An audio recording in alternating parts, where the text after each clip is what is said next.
because they know you're streaming now, so that they've come to annoy you, just like my cat does. Yeah, as Yeah. they do. Yeah. Hello, everyone. Welcome to Bollocks and Banter Saturdays. This will be our, if ever we're not doing anything else and we fancy a little stream on a Saturday, we're just going to pop on and it's just going to be titled Bollocks and Banters because we'll talk about anything, everything, and nothing.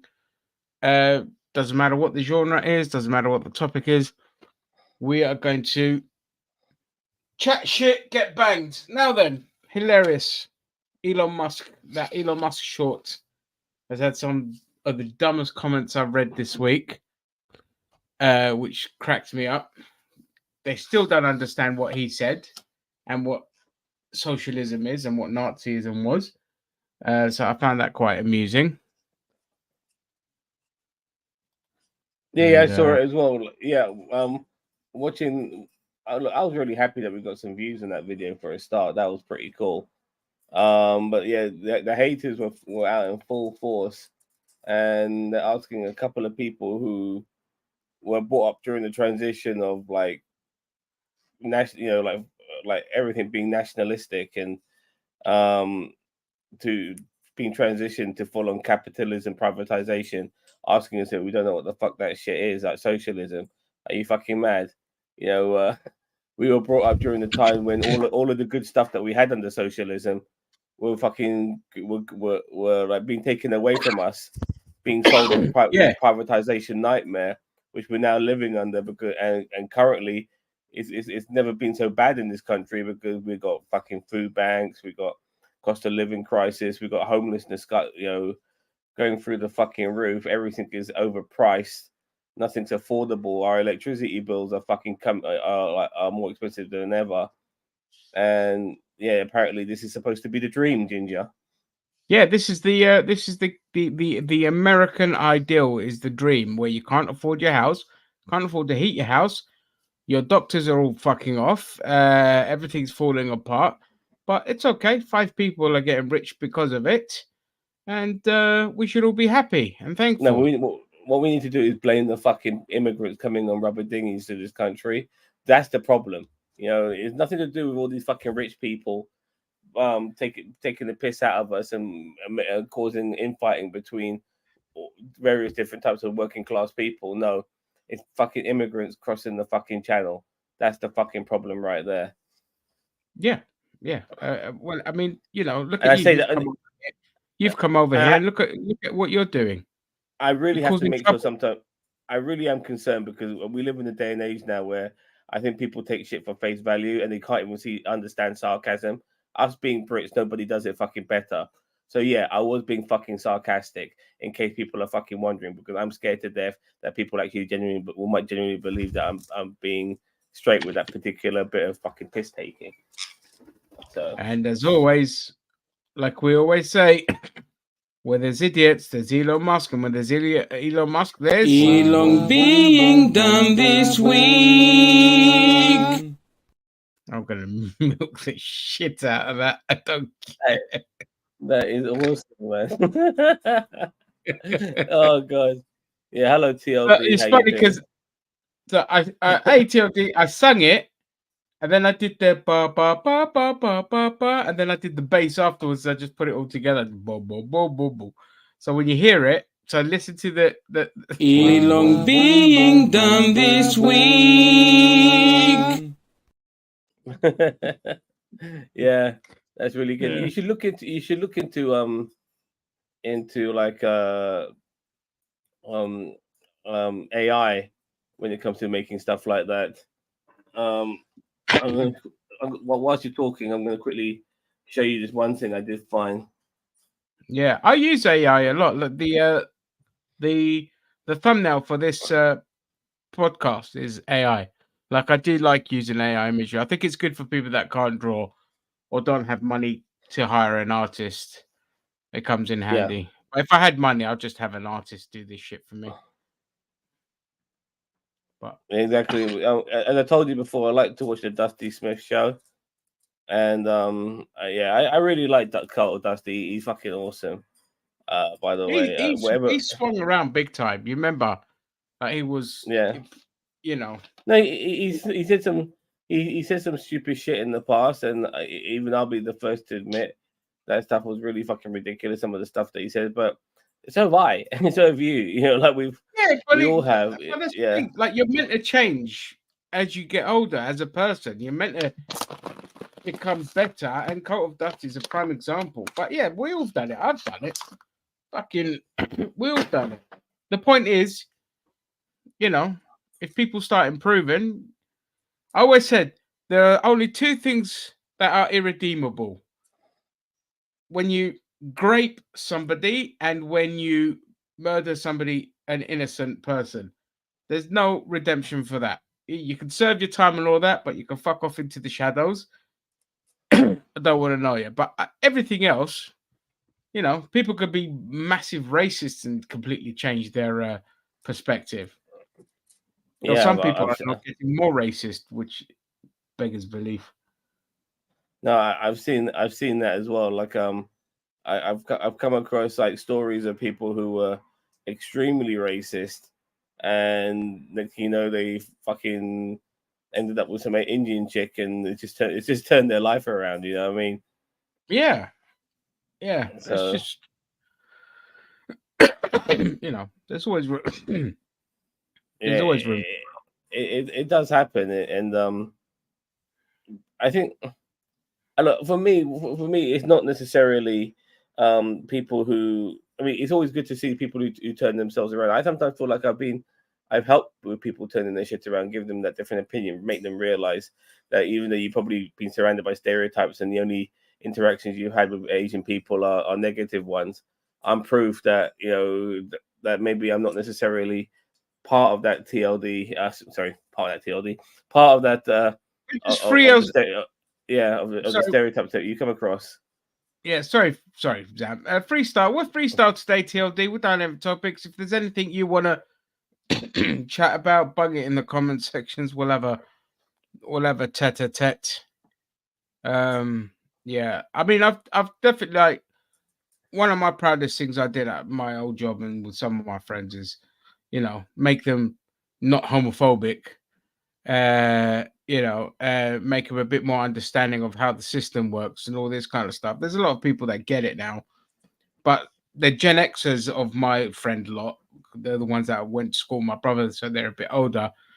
They're just still bought into the propaganda. And the thing that annoys me, like, Gen Xers really annoy me more than any other group. They annoy me because they grew up like rallying against the system. They understood what Thatcherism did and all this kind of shit. And now they're part of the system, and a lot of them, are just parroting Daily Mail shit all the time. They're too thick to put two and two together.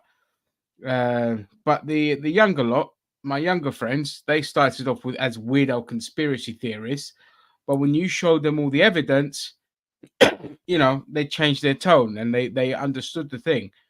And one thing I am with people is, like, I will be very vicious to you if you start spouting like homophobic crap. Like, it's something about it, I just can't tolerate it. So And it when has to people be it has it, to be like genuine like hatred. Like I can make a joke which is making fun of gay people, but it doesn't come from a place of hatred. And I think fundamentally that's what it boils down to me.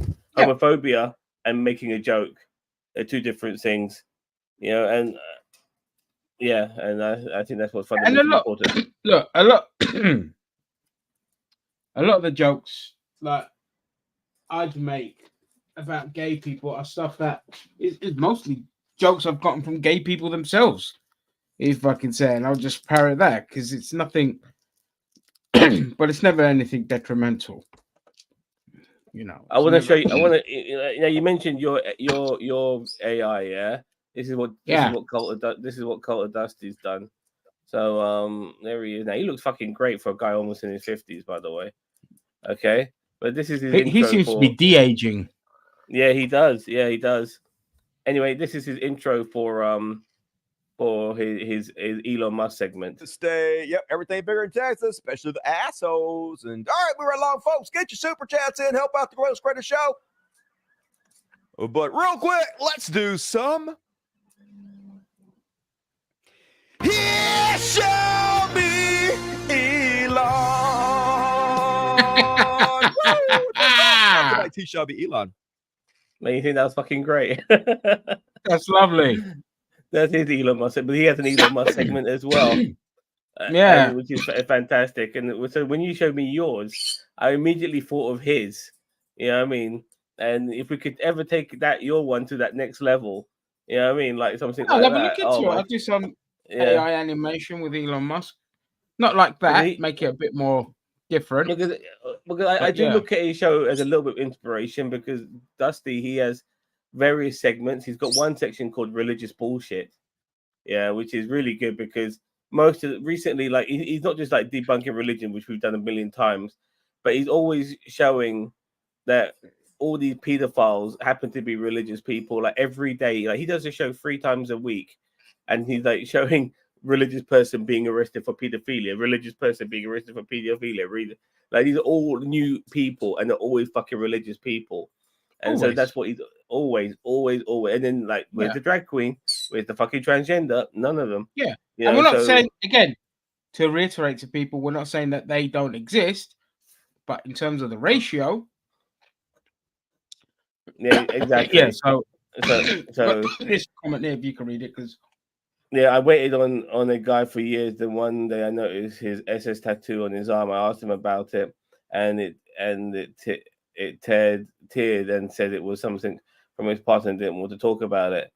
Yeah, I understand. I mean, you guys see the American History X, where Edward Norton's character, like, he was kind of being brainwashed from his family at an early age, especially his dad. And then obviously when his dad being killed by some black guys, he went full on neo-Nazi. And on top of that, being a straight A student, his character being a straight A student, he was like the ideal, Nazi guy, and he fell for that Nazi propaganda and shit like that. And it wasn't until he got butt fucked by his own fucking fellow Nazis in jail, who were also doing underhand dealings with fucking Mexicans and shit like that, Yeah, exactly. He realized it was all fucking bullshit. It was all fucking bullshit. And and that famous quote from Avery Brooks' character saying, I kept asking the wrong questions, like, what am I doing? Has it made things better? And he realized it hasn't, because he's gone to jail, he's been fucking raped, all of these things. And that's racism for you. And racism, tend to be, even if you are academically quite clever, what I realized is that racism tends to be people who are really fucking stupid. Hollywood portrays Nazis to be very intelligent people, very cunning. You see films like Inglorious Bastards and shit like that. They're almost very detective-like, able to figure things out. But really, the Nazis were fucking idiots, which is why they lost the war in the fucking first place. Because racist people are fucking stupid. They always have been. To be racist means that you're a fucking idiot. But unfortunately, you can be very aggressive with your racism, and people don't want to deal with aggressive people, which is why they end up maybe taking over and running countries and so on, because they use might to overpower people who are more passive and don't want to fucking go down that route. That's why we have a saying: punch a Nazi. It's okay. Yeah, exactly. They're gonna do it to you. They're gonna do it to you. One way or another, they're gonna do it to you. So you just punch a fucking Nazi. In my school in the 90s, when the NF kind of started brainwashing a bunch of the kids there, they tried it, and then they just got their asses handed to them. We beat the shit out of them, and we were relentless, like absolute relentless, like every fucking day. Anyone that I knew that was scribbling NF, anyone that I knew that was NF, every day, I was just like, me and a group of the lads was just like, right, we'll target this one today, we'll target that one, we'll target this one, because it was having fucking none of it, absolutely none of it. I remember one of the shocks of my life was I came across this one guy who apparently was reformed, and it was religion that reformed him. He was a very aggressive guy when he was younger, but he found Islam, and then it apparently changed him. But the thing is, Islam just kind of channeled his aggression. He he never really changed. He just, he was still that aggressive person. You could tell it was heaving inside him, waiting for an opportunity to explode. And sometimes I would have these discussions with him, and him being a little bit fundamentalist as a Muslim, like he didn't hate the Nazis. You know why he didn't hate the Nazis? Because they killed Jews, and so he was cool with Nazis, and stuff like that. And like, you're the first Muslim I've ever known to be cool with fucking Nazis. I've never known that, Well, So- I mean, you should never. Nothing should ever surprise you. Look at the Jews now, the Zionists. Like The they're Zionists, like, yeah. oh yeah, the Nazis, they weren't that bad. They didn't do this, they didn't do that. Your camera's been knocked down, up. My bird, unfortunately. Yeah. Yeah. So, My Harlequin today. lovely. Oh, but is it Funko Pop? I don't know, but I'm a bit pissed off because there's this orange stain here, and I can't get rid of it. Did It's it come like that, or did you create No. I somehow may have created it. It could be some bleach that have ended up on here. Yeah, it's remnants from bleach. It's happened to me. You really can pissed get rid off. of it. I don't know how to. You need black dye. marker, black dye. dye. Yeah, but then I don't want black going on here. No. You just paint it on. It will stain it, and it won't come off. So just use black dye. Shirts like that. Yeah, I'm really pissed so off about get like a piece of cardboard to slot between, or a bit of wood to slot between, and just paint the dye over that, and then just leave it, and it will get rid of it. Fair enough. I'll give it a shot. So, I mean, I'm out and about tomorrow. I put one of my pictures back, by the way, but I bought some new adhesive that hopefully will stick that fucking thing there permanently. I haven't applied it yet. Right now, I've been using double-sided glue pads, and that hasn't been working too well. My Pulp Fiction Darth Vader Boba Fett one, that's actually hung there, so that's not falling down anytime soon. Yeah. But I don't want to be sticking holes in my wall. Crap. It never lasts. Yeah, so I don't want to be sticking stuff on my fucking wall and stuff like that. But yeah, that's the way it goes. If your wall's white, then it's just better to use hammer and nails, because then you could just polyfiller over it, and you can't tell. So one of the things I've been looking at now, and I've been looking especially today, is technology, and I'm a big fan of gadgets, Ginge. Big fucking fan. And I'm really into like AR glasses. Hold on, Mr. System. I don't think the technology is fully there yet, but if I could have AR glasses and then just get rid of my fucking TV, that'd be fucking awesome. You know what I mean? Having like just put the glasses on, I've got a fucking 150-inch screen. My only issue is how long would I want to wear my glasses for? Because I'm not the type of guy to wear glasses. Obviously, I'll wear shades or whatever, but even then, now and again, I'm fine, thank you, mate. And now and again, I will want to take them off. But I remember once I had my PlayStation VR headset, and that was one of the most uncomfortable fucking things I've ever worn in my life. It hurt the bridge of my nose, and this thing, it felt so heavy. You know what I felt like? You ever seen those? I'm from Tanzania, so I've seen these women from Africa. They carry these giant vases on their fucking head. You know what I mean? They're walking along and shit. Like, I felt like one of those people. Like, what the fuck? I got this humongous fucking thing on my fucking head. I can't even. Oh, you just done a shit on my keyboard, you little fuck. You just done a shit on my fucking keyboard, you little fucker. Mate, stick in the cage, man. I can't. I've already let them out. Sorry, like they're all over the fucking place right now. Yeah. Like, so I'm just Icarus, he'll follow. Sorry, he'll follow. I'm not doing it dirty, guys. I'm just putting Vicks just to help with this cough, because the weather sucks. My lungs. Ever since I got a lung infection 10 years ago, when the fucking weather gets like this, I can't stop coughing.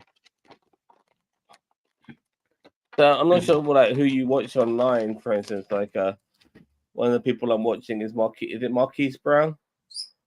Do you ever watch him? I've heard of him, but I don't watch him. I'll quickly show you something of his. You know what? Why are you talking about that? I was subbed to a channel called let me see, where is it? That's Marquise Brown. Oh yeah, I've seen him. Yeah, gadget dude, isn't it? Technology, gadgets, stuff like that. Yeah. Yeah. I'll show you some stuff of his I was later. subbed to a channel called Signified B-Sides. It's like a black dude who's left leaning, but he's really good at kind of like, breaking things down about his community and things within that sphere. Yeah, I know. He's got dreadlocks. Yeah, that's him. Yeah. I think he Yeah. might wear glasses. I'm not sure. Yeah. Sometimes he wears glasses. I was subbed to him, but YouTube unsubbed me from him.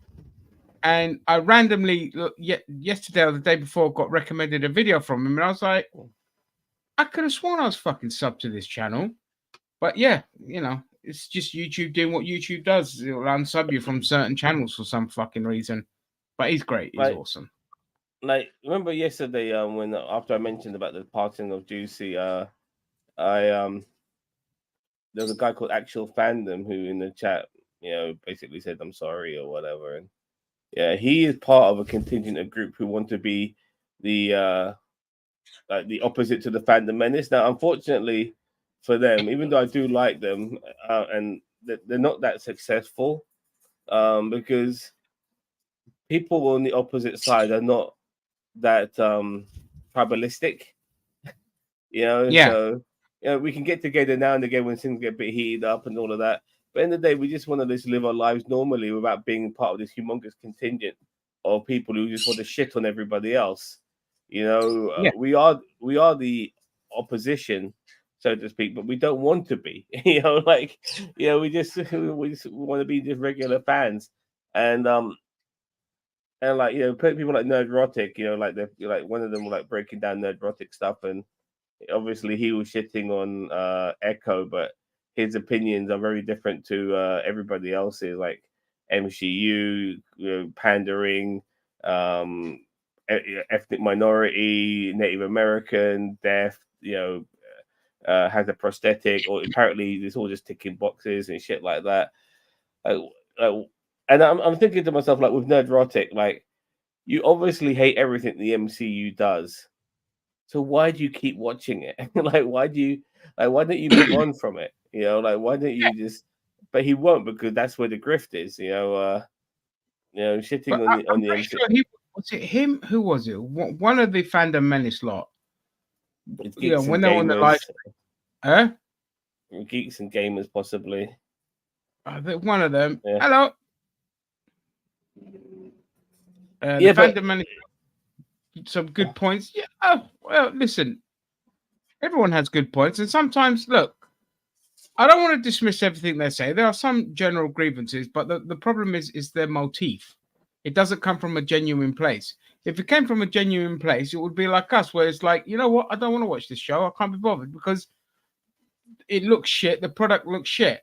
But they will deliberately watch something to hate on it because that's their audience. They even said as much in a live stream, because one of them, one of the streamers, had a meltdown. Yeah. I think it was Geeks and Gamers who just had a meltdown saying, I don't want to keep doing this kind of content anymore. I just want to talk about things that I like. But we're boxed in. We have to talk about things that we hate. So they're completely disingenuous. And that's the difference. That's what you need to understand. It's not coming from a place of genuine love or hate for a product. It's coming from just need those clickbaits. Just need those clicks. That's it. Well, they've garnered that incel viewership, which hates on everything, and they know who their viewers are now. Because if you watch some of Nerdrotic's earlier stuff, he wasn't that way inclined.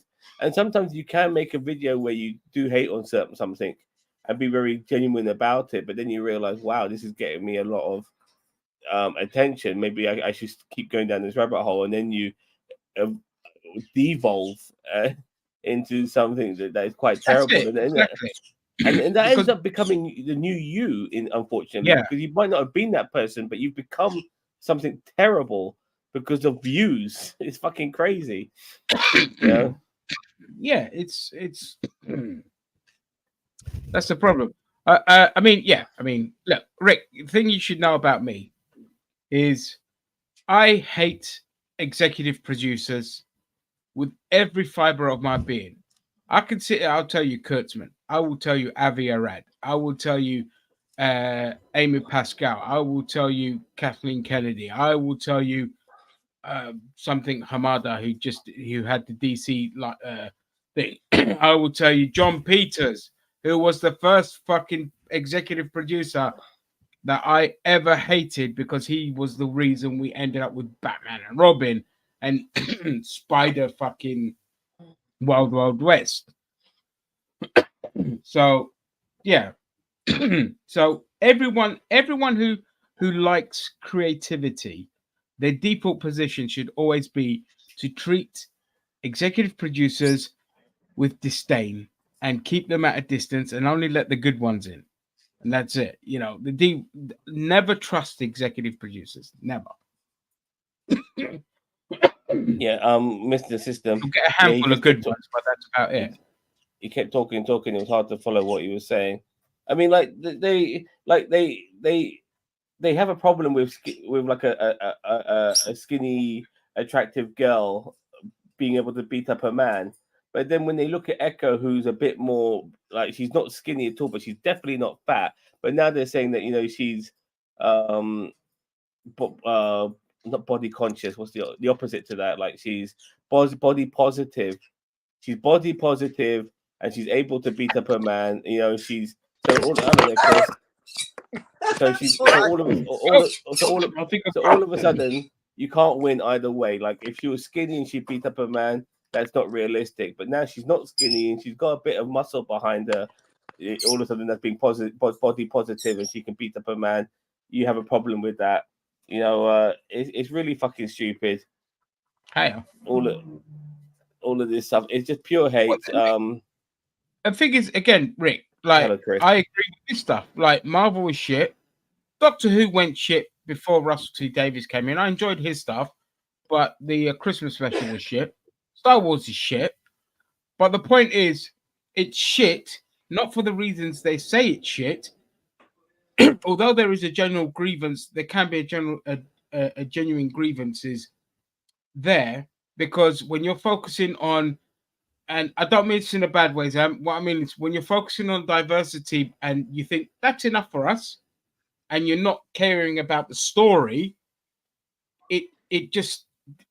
people will think that because of the diversity that the product is shit. Whereas you can have all the diversity you want. If it's fucking good, it's good. Into the Spider-Verse, prime example. The Boys. Whole bunch of diversity in that, fucking incredible, because it was well done, because you put the story first and then bring in your other characters. The Boys has diversity. They didn't even acknowledge it. That's the funny thing. And they acknowledge, culture differences and stuff like that. No, I know what you mean, but the funny thing is, just because you see diversity on the screen, that shouldn't be okay. That's the reason why it was shit in the first place. It's just the story was shit. You could, I tell people, fine, let's just change all these characters to white men, make you happy. It's not going to be shit. It's not going to make things any better, is it? Isn't it? So like, yeah, that's it. So I don't know what they're complaining about. Yeah, at least you acknowledge it is a grift. But the point is, it's not good. It's not. Like all this hatred, for the grift, prying on people for making them. Look at us. Like I think we're the most fair and balanced of all when it comes to reviewing and stuff. We don't look at things from that perspective. We just say if we liked it or not, and we complain about the storytelling. Like for me, regarding Echo, it was okay. Probably one of the more better things that Disney have done. But at the same time, you can't be calling it mature and stuff like that. It's far from it. When I think of R-rated content, I think of The Boys. I think of Invincible. That's proper R-rated content, and those were my criticisms. Regarding, I didn't like the ending with with the superhero moment and shit like that, and passing on the powers. That was all bullshit. But it doesn't mean I hate fucking Native Americans and women and shit like that. You know, like please, like like. Yes, you do. Yes, stuff you fucking do. But all this shit needs to stop. You know, it's. Look, I said it in the review where. So the prime example of misplaced batching for yourself was done with Echo in terms of like taking a show that should have been just a flat out gangster revenge flick series and all that. But this is the prime example of where Disney shoehorned in a bunch of pointless shit that didn't need to be. And sadly, it was to do like a whole history lesson of the tribal thing. It didn't fit in this regard. Other times it does. Like the Black Panther stuff, obviously that's going to fit into the history of it because you want to know the history of the Black Panther. But in terms of Echo, it didn't. That doesn't mean it shouldn't have had her Native American family in it because that plays a key role. But the other stuff and changing her powers and all this kind of stuff, it didn't. So there is a genuine grievance there. And even Cheeto like acknowledged that they went out to bat for themselves. Other times, like it's in other times it can play an important role. So Miss Marvel, for example, when they had the history of the partition and all this kind of shit, it was still kind of relevant to the story because of the Bangles and all this kind of stuff. So they did it really well, and it didn't derail because that show was about an Asian superhero, but unfortunately they failed at the superhero stuff, but they got the family stuff spot on. There's a show where they go on about culture, diversity, all of that, and that was the way more interesting part than the actual superhero shit. It almost felt like a regular TV show, down to earth and stuff, until you fucking Miss Marvel started doing all the fucking magical shit. And the thing is, you say about no one cares about diversity. There's no agenda. Like people exist, Rigby. Because like certain things were heavily skewed to one side. We're just acknowledging there's more people on this earth. They're just fucking white guys, and I'll be back. I'm just gonna get a hot water bottle for my chest because this coughing is doing my nut. No problem. And there's no agenda in that. There's no agenda in that whatsoever. But people want to make that into an agenda. Like the fucking pearl clutching. If they could, they'll go back to having Laurence of Olivier playing fucking Othello again instead of a fucking black dude. They'll have fucking Christian Bale and what's the name of the actor from Warrior and he plays Luke Skywalker's uncle. Him, that actor, playing fucking the gods of Egypt, those white guys. How many times have we seen in historical movies where Egyptians are fucking whiter than fucking Christine? For fuck's sake, it's ridiculous. The Mario Brothers movie. Yeah, well, unfortunately, sorry, I can't hear you, Chris. I think you muted yourself. Chris, I think you muted yourself. Hello, you're muted. Sorry. And why not have some films? Not all films, but at least some forms of entertainment have, women in them and people of darker skin. And we exist. Here's two examples right here. And look, in my lifetime, I used to watch television programs, and I was even aware at a very early age, those women were there either as a mother or a fuck puppet. No intelligence, no storyline for them. And it was like damsel in distress. Even as a child, I was like, but I know there's more to being me as a woman. And why can't I get this from a TV show? Not every TV show, but at least one. I look at Raiders of the Lost Ark, the character of Marion. She was out drinking all the fucking men and all of that. Very tough woman as well. No one thought that would work. And then you had the polar opposite in Willie. But Willie at one point saved Short Round, Chinese little kid, by the way. I remember. Yeah, and Indiana Jones from being crushed to death in that fucking death chamber. You know, she put her life on the line by this girl who's from riches and is pampered and stuff. Did the unthinkable for somebody like her to cover herself with insects and stuff to save two men she hardly fucking knows, who kidnapped her to a degree. And she pulls that lever. Like, people overlook those things, and they all think of Willie Scott as a terrible person or like an annoying character, but that was part of her character arc, because she kind of grew from that and she became, a lot more serious as it progressed. And those are great moments, and that ain't fucking woke either. You know what I mean? Like, these are. I've always used Ripley as a prime example, and Sarah Connor from Terminator 2 as a prime example as well. Like, these things have happened. If Blade came out today, they'll be calling that woke, because he's like the greatest vampire of all time. He's got all their powers and none of their fucking weaknesses, and he happens to be black as well. Yeah, all of these things. I love Blade. Those movies. Yeah. I even like the fourth one. The fourth one? What fourth one? The one the with third one. Ryan. Third one, I think.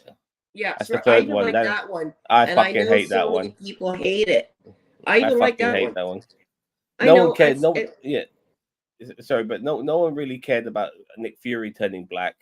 No one cared, because shit like this, never really mattered. The only time things started to matter a little bit was when Daisy Ridley came in, and they wrote a very poor character in Daisy Ridley's character in the Star Wars universe. And for some bizarre reason, people gave a shit that the Little Mermaid was fucking black in live action. Like, we're talking about It's not even real. Yeah. Like, a mermaid might be green. We don't know. So why the fuck do you care that it's now a dark-skinned person? Yeah, why didn't people care that that Fu Manchu was played by Christopher Lee? Why did people not care that Genghis Khan was played by fucking John Wayne? Why didn't people care that a follower was played by Laurence of Olivier? And I feel the really last samurai bad. happens. The last samurai is Tom fucking Cruise. like no one cares about these things. It's just like, get over yourself, for fuck's sake. Well, that's the hypocritical side of some of the people on the right showing, and some of the people on the left as well, being total hypocrites, caring about something that shouldn't be an issue. And even I feel bad because I forget the cowboy's name, but there's a movie or series coming out about him, who historically was a black man. He was an outlaw, then a lawman. And Lawman Bass Reeves. Yeah. For years, there have been movies and TV shows about cowboys, and he was always played by a white dude. Now they finally have a black man doing it. Yeah, exactly. And you said that those are good films, but they were also at a time. Look, but the thing is, there were also movies back in the day, which had women in the lead and were absolutely fucking shit. But no one cared about the agenda that you motherfuckers are going on about now. Like, that's the thing. Like, you could have films with women in the lead and it could be fucking terrible, and no one will give it a second glance. There's what's the name of that oh god, Zack Snyder film. Was it Rebel Moon? No, the one with the women. Sucker Punch. Sucker Punch. Yeah, there you go. Sucker Punch came out 2011. No one was going on about fucking agendas back then. Full on girl power fucking movie. No one cared. It was because the film was just looked upon on its own merits, and it was shit, and that was it. That was it. It wasn't about fucking women and stuff like that. It was just a shit fucking movie. And nowadays they'd be like, "Oh, it's shit because women were in it." Yeah, exactly. Well, I mean, to be fair, to be fair, the counter argument you can have to that of something that botched itself really badly because the script was so fucking basically, again, Twitter, is the remake of Charlie's Angels recently. It was a couple of years ago with Kirsten Stewart and all of that. the script was so eye-rollingly dumb. It's just like nobody talks like that in real life. Ooh, men this, men bad this, men this, men that. It's just like, just fucking be Charlie's Angels, where you're on a mission to do stuff and do your job and all this kind of shit. And it's just like, so there's, there's always like eye-rollingly stupid shit. But again, that falls under the thing of ha ha ha ha. We're gonna do this and write it like this to say fuck you to all those misogynists, and it's just like, congratulations, you focused on that. You didn't write a good story, or the film sucked, and now you're just helping their agenda. So well done. And it's a shame because like Charlie's Angels, Good that point. cast, fucking gorgeous. You know what I mean? Well, look, and they ruined it. I guarantee And- you. I guarantee. Sorry, And go the on. guy who played who's their boss? That comedian. I love him. The first movie. Bill Murray. Oh, so I good. think Cedric the Entertainer ended up taking over, didn't he? Yeah. Oh no, Because, that's the Charlie's Lucy Angels. Liu- That's the one in the 2000s. I'm talking the one just a couple of years ago, like 4 or 5 years ago. They Okay, remade 'cause another one. The one in the Lucy- 2000s was a great remake, but at least the first Well, yeah, one but was. but It was the great. sequel, once again, but the sequel was shit. No one The was sequel was complaining shit. about women in that one. Like it wasn't, women made it shit and stuff like that. Even though it's about a bunch of fucking women in the first place. Mr. System, Blazing Saddles had a black character as town sheriff. No one's talking about wokeness. Yeah, exactly. If that film came out today, and by the way, all the white people, barring Gene Hackman, were fucking idiots. You know what I mean? All of them. And even Gene Hackman had his faults. He was like an alcoholic, his character, and the only person who seemed to have his fucking head on straight was the town sheriff himself, the black character. But if something like that came out today, the white people will be on the right, the fandom menace lot, the fucking anti-woke brigade, they'll be losing their shit. How dare you depict white people like this, all farting all over the place and stuff like that, and not being able to go through a gate because they're not going around the gate. They're too stupid to go around the gate. They have to go through the gate. I mean, all of these sort of things. They'll be offended by that. They'll be so fucking offended by that if that shit came what's out. funny now. though? Yeah, Slightly slightly. It's still within the thing, but the fart scene, like the studios really wanted to cut that out of the film. They found it so offensive that they didn't want it in the film, and Mel that Brooks was was offensive. But it was hilarious. That was the offensive part, not the racist stuff. The farting scene was the offensive stuff. I see what you mean. Dude, Yeah. No, I thought it was funny scene though.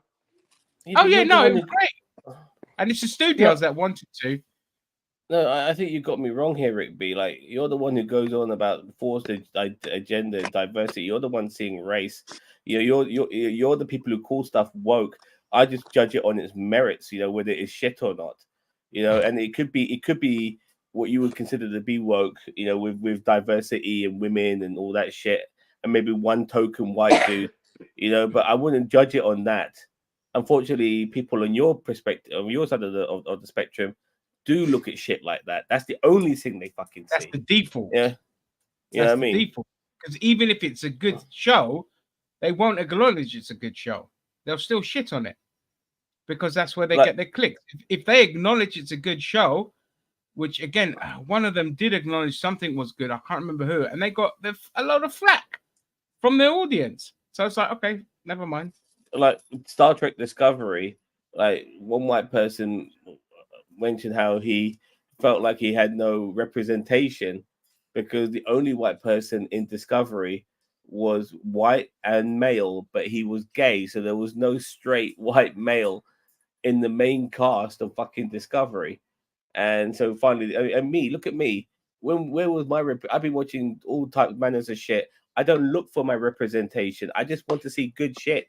You know what I mean? I just want to be good shit, but I also acknowledge that this world, is more than just fucking white people. And when you have stuff based in the future, or maybe in countries like America or other multicultural countries in this world, you can have more people in it than just fucking white people. So get over yourselves. It's simple as that. Yeah, Christine. And the nerve to say you don't feel represented because of one film or TV show, you do realize that there are 1,000 other movies where you are the only one represented, right? It's not enough though, Christine. It needs to be in everything. No, but Yeah. look, he got the stunt. I want Why is it Charlie's stunt cast? Angels. I want Charlie's Angels remade where it's all hetero white men, and that's There it. you go. Yeah, why is it stunt casting? Why does white men have to be in everything? Why white straight men, to be more precise? Why do they have to be in everything? Why do they have to have one of them in everything? I mean, let me tell you this, Rick B, and you'll be very happy to acknowledge this and know this. There will always be straight white men in shit. Trust me, I promise you. There'll be loads of them. You know, they'll always be involved in stuff, whether it be the main character or secondary supporting role. There'll be white men in lots of stuff, dude. So don't worry Yeah. yourself. Just make good films, whether they're all white male. I don't care if they're all white straight males. Good We films, just sat good and films. watched The Brother's Son, all Asian, hilarious. Yeah. You know, Yeah. The Brother's Son. It's an entire like Chinese cast basically, Mainly Chinese and everyone said Korean. shit. Yeah. Yeah, because it's martial arts. Everyone's like, yeah, fine. You know, this one could fly under the radar, kind of thing. But like, if occasionally it's an all white straight cast, I don't care if it's a good movie. I'll still watch it. Sure, I want to see representations of me and other things on the screen, but make them good as well. Then we're cool. Listen, my representation will never get better than John Candy. I was John Candy. Everyone called me John Candy when I was a kid. I was just like, well, that's not really an insult. That's a compliment, you know. So I've had my share of representation. I'm good, baby. I'm good. Ocean's 11. I love that film. The remake, that is, not the original. And out of the 11, you got one black guy and one Chinese guy. That's it. You know, everyone else is white men. You know, there's not a fucking woman in that team. It's all fucking white men. And I love that fucking film. You know what I mean? It's a great film. You know, so don't worry, Rick B. You'll still have your shit to go to, man. It's all good. I liked all of them. Yeah, and also don't look. Disney have decided where they want to go with their stuff. People don't have to watch it anymore. No. Look. This is where you're wrong again. So there we go. There was no white men. It wasn't a Korean film, by the way. It was a TV series. You know, and you're set around triads and stuff like that. You're not going to get a white one. You know what I mean? It's the same way you're not going to get a fucking Chinese fucking person in the KKK. So regardless, so don't say they brought that with a representation, but when you are set in parts of the world where you do have that representation, you know, where it's not all one person, then it has to be represented as a vision of what that world is or what that country is. You have a film set maybe in Japan, fine, everyone's going to be majority Japanese. I totally get it. But Japanese is not multicultural like fucking United Kingdom is or fucking United States is. So you have to be a bit more mixed when representing those particular countries. Like the film The Raid is full of fucking Indonesians. I don't expect a white person to be in that whatsoever. It makes fucking sense. Even though that film was directed by a white man. And it was directed by a white man, yeah. Or if you're going to do a movie, the entire Indonesian cast in it. Yeah. Or if you're going to do a movie about ancient Egyptians, stop casting a white dude to be the pharaoh. Yeah. Yeah. Yeah, like they put Jason Scott Lee to play Mowgli in fucking Jungle Book. They put a fucking guy from the Far East to play an Indian character. You know what I mean? Like, what the fuck were you thinking? You know, like, or if you're going to do, sorry, this is the most important thing I think that we should get out there. If you're going to do Lord of the Rings, employ real hobbits. Yeah. Exactly. Yeah. And elves. Oh, the Outlaws. Oh yeah, I started watching this and then is that a movie? I think it's a series. No, I think it's a film with what's his face? James Bond. No, it's a series. I'm looking at it here. It's got Christopher Walken, and it's also got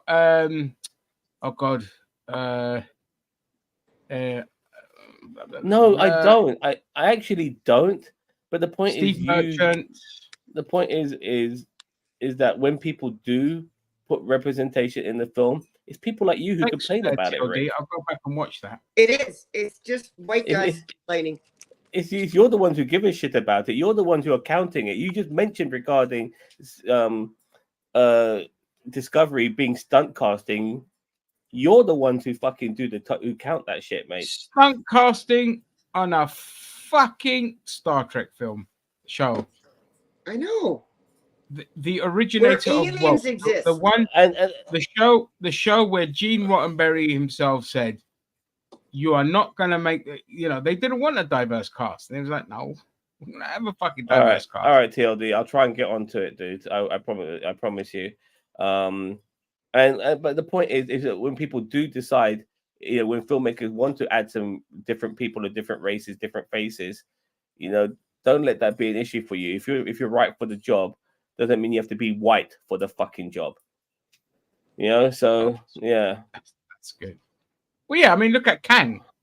Again, the comic purist in me, I wasn't happy about the casting, but my God, Jonathan Majors was fucking amazing.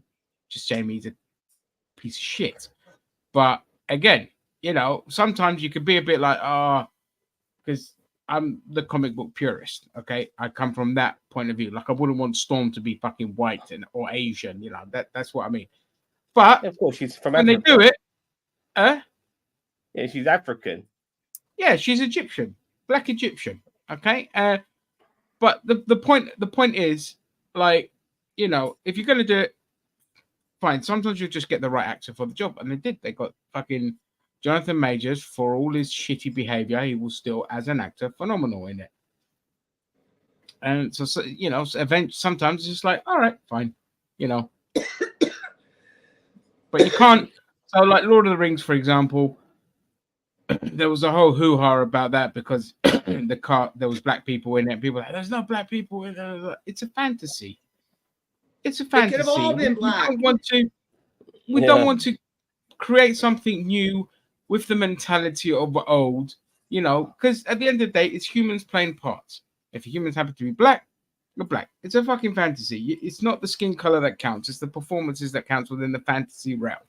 And just sadly, the idiots that they got to make the show were one of the we'll do it our own way, which is what I call the blueprint for every shit show is when writers go, we'll do it our way. And you missed it earlier, Jen, when we were talking about The Little Mermaid and how they got upset over the casting. It's like, it's a fictional character. It could have been green. Yeah. Well, look, Mowgli, I'll give you a prime example of when they've done it really badly, really stupidly, okay? Aladdin. When Aladdin was being cast, the actors were being cast, they, the Twitterverse of the SJWs were bullying people to say, hey, Aladdin must be, Middle Eastern. Jasmine must be Middle Eastern. Now, Jasmine, I think she's half Indian, half white. And that pissed people off. The cast of Aladdin, that pissed people off because he looked so scrawny and weird looking. And it's like, okay, but what the fuck does Will Smith have to do with the Middle East? Nobody said shit about that. Nobody said shit about the fact that they cast a black guy to play a Middle Eastern character. But they insisted that Jasmine and Aladdin had to be from that region. So there is hypocrisy there. There is. Nobody's saying there isn't. But again, he is African. I mean, he's Africa, so it's not that bad. No, Will Smith is black American.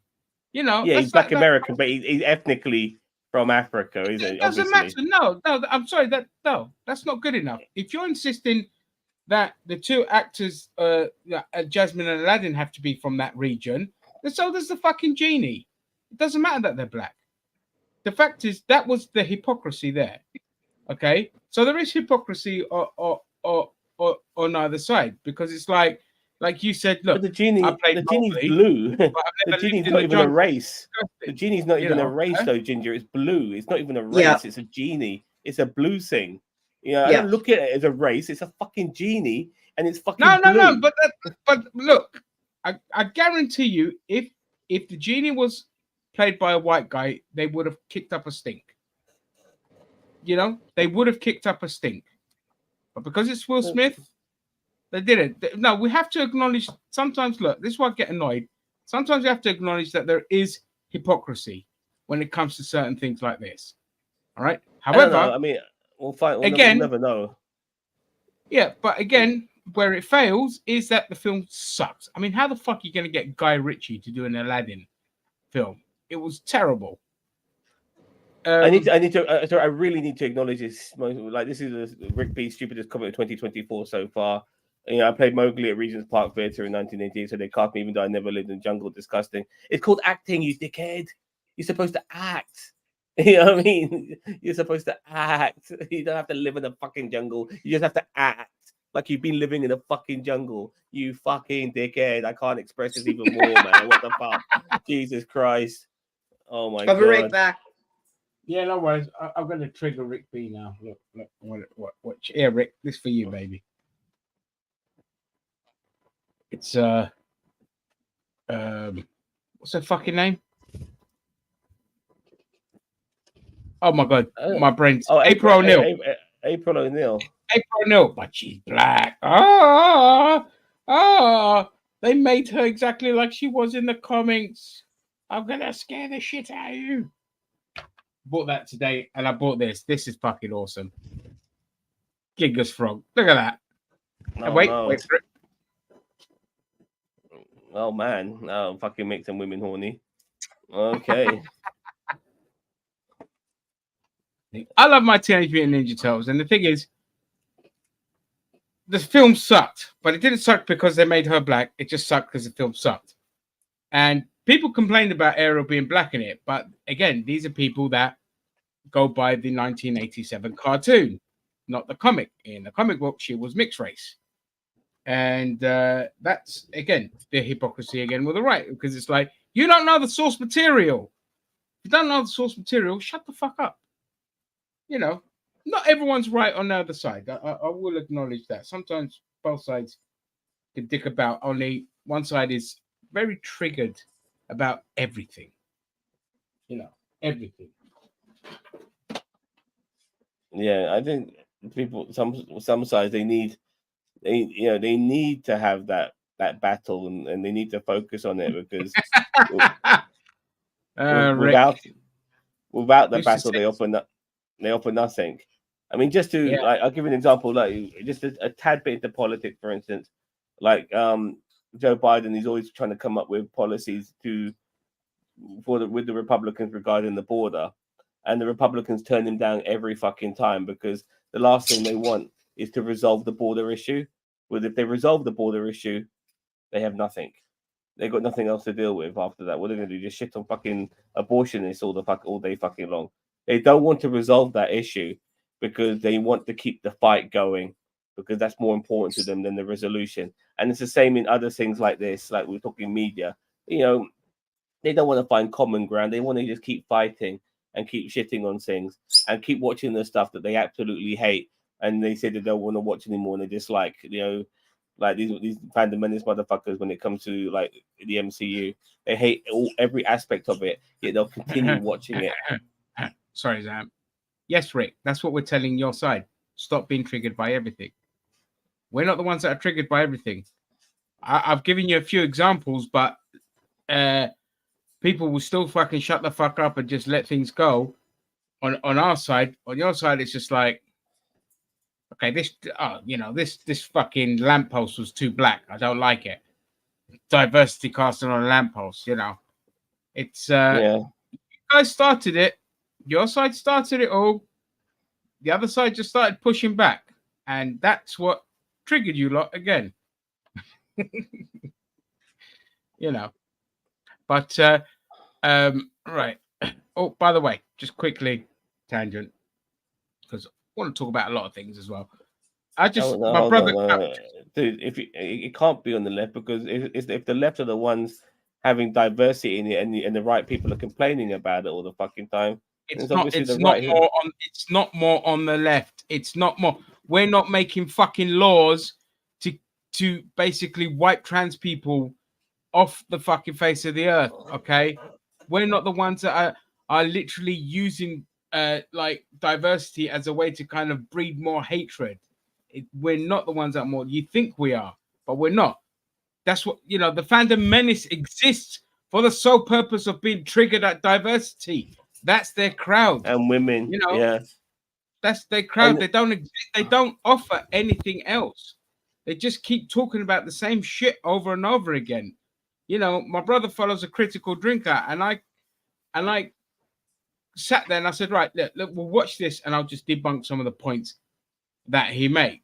And my brother's like, oh yeah, that's a fair point. And it's just like, look, they're not coming from a genuine place. If you're not coming from a genuine place, then I don't want to fucking know. You know what I mean? Some people do come from a genuine place. You know those people. But that being said, if you want to watch something that's got a straight white male in it as the lead and is hilarious, watch Louder Milk, which really I just started watching it today. My brother insisted I watch it. And if he insists on me watching something and it's really funny, I'll watch it. And fuck it is so good. It's got Ron Livingston in it. He was brilliant. He plays roughly the same character as he had in Office Space. Don't know if you guys have seen that classic. Yeah.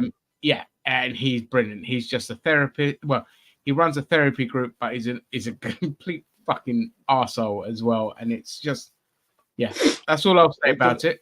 Just check it out. Just regarding, I'm hoping that after seeing this clip, people will understand that Milk critical what? drinker.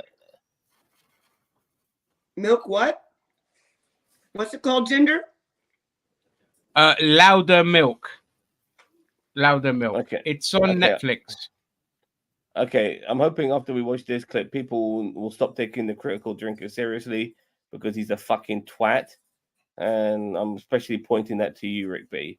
All right, here we go. There's a reason, like in the West, they're starting to draw more and more towards, Korean or Japanese filmmaking. It's precisely because it's a bit different from what we get. And that's a good thing. Yeah, what is the most recent Japanese film or at least entertainment that you enjoyed so far? What am I thinking of? See, a lot of them would be older ones, like Old Boy, for example. I really enjoyed that one. I know it's not Japanese, but yeah, probably stuff like that. Crouching Tiger, Hidden Dragon. I really like that, and it's like Chinese, I think. But yeah, like it's. He couldn't name one fucking. I was Japanese, about 14 years old. He couldn't name one fucking Japanese movie. That fucking Scottish dickhead. You know what I mean? So the fact that that fucking charlatan gets so much views really pisses me off when you can see that he's full of shit when he's not reading from his fucking script for one of his videos. So yeah, I like Japanese films. Yeah, I'm going to mention a Korean one and a fucking Chinese one. Dickhead. Absolute fucking dickhead. Can't stand the guy, man. Really can't. And he's part of that fandom. He's lying. Well. He's lying, and he's showing he's a racist. He's part of that fandom menace ilk as well, But he's disingenuous, fucking tip. So, but yeah, the brother's son is really good. Well, silly but good, and Louder Milk is good. Everyone should definitely check those out. If you want something to laugh at, I will. I need a new show. Yeah, I don't look. The thing is. You could ask me that question. I couldn't name you any Japanese films. I'll say that right now. Korean, yes. Japanese, no. I can mention but you're films not like claiming. Well, yeah. I can name you Godzilla stuff.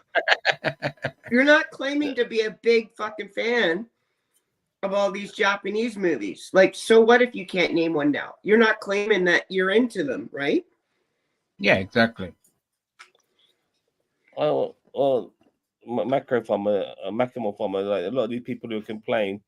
When you say complain about what are you talking about? Like, just to be more precise, they're complaining about fucking wokeness. I mean, they tend to be conservative if that's what you're on about. If they're complaining about diversity, they tend to be conservative. Like, don't get me wrong, they'll need their complaining are not conservatives. Yes, they are. Depends on the what you're fact about. are literally just fucking go and watch One American Network, Fox News. Fucking you name it. All they're doing is complaining and crying about woke this, woke that. And then when you ask them to define what woke is, they don't fucking know what woke is. I saw. I a can Fox define News- it. I'll define it for them. Someone with empathy. Yeah, that's And it. I saw on Fox News that guy Jesse Waters, he was complaining about Joe Biden not being masculine because he drinks from a straw. I mean, that was their idea of news. That Joe Biden drinks from a fucking They were straw. triggered by somebody who drinks from the straw. That's the people you side with. What we're You're triggered not in with the mostly, middle. okay, You're is not. the fucking No one's ever in the injustice in the middle. world and the poverty.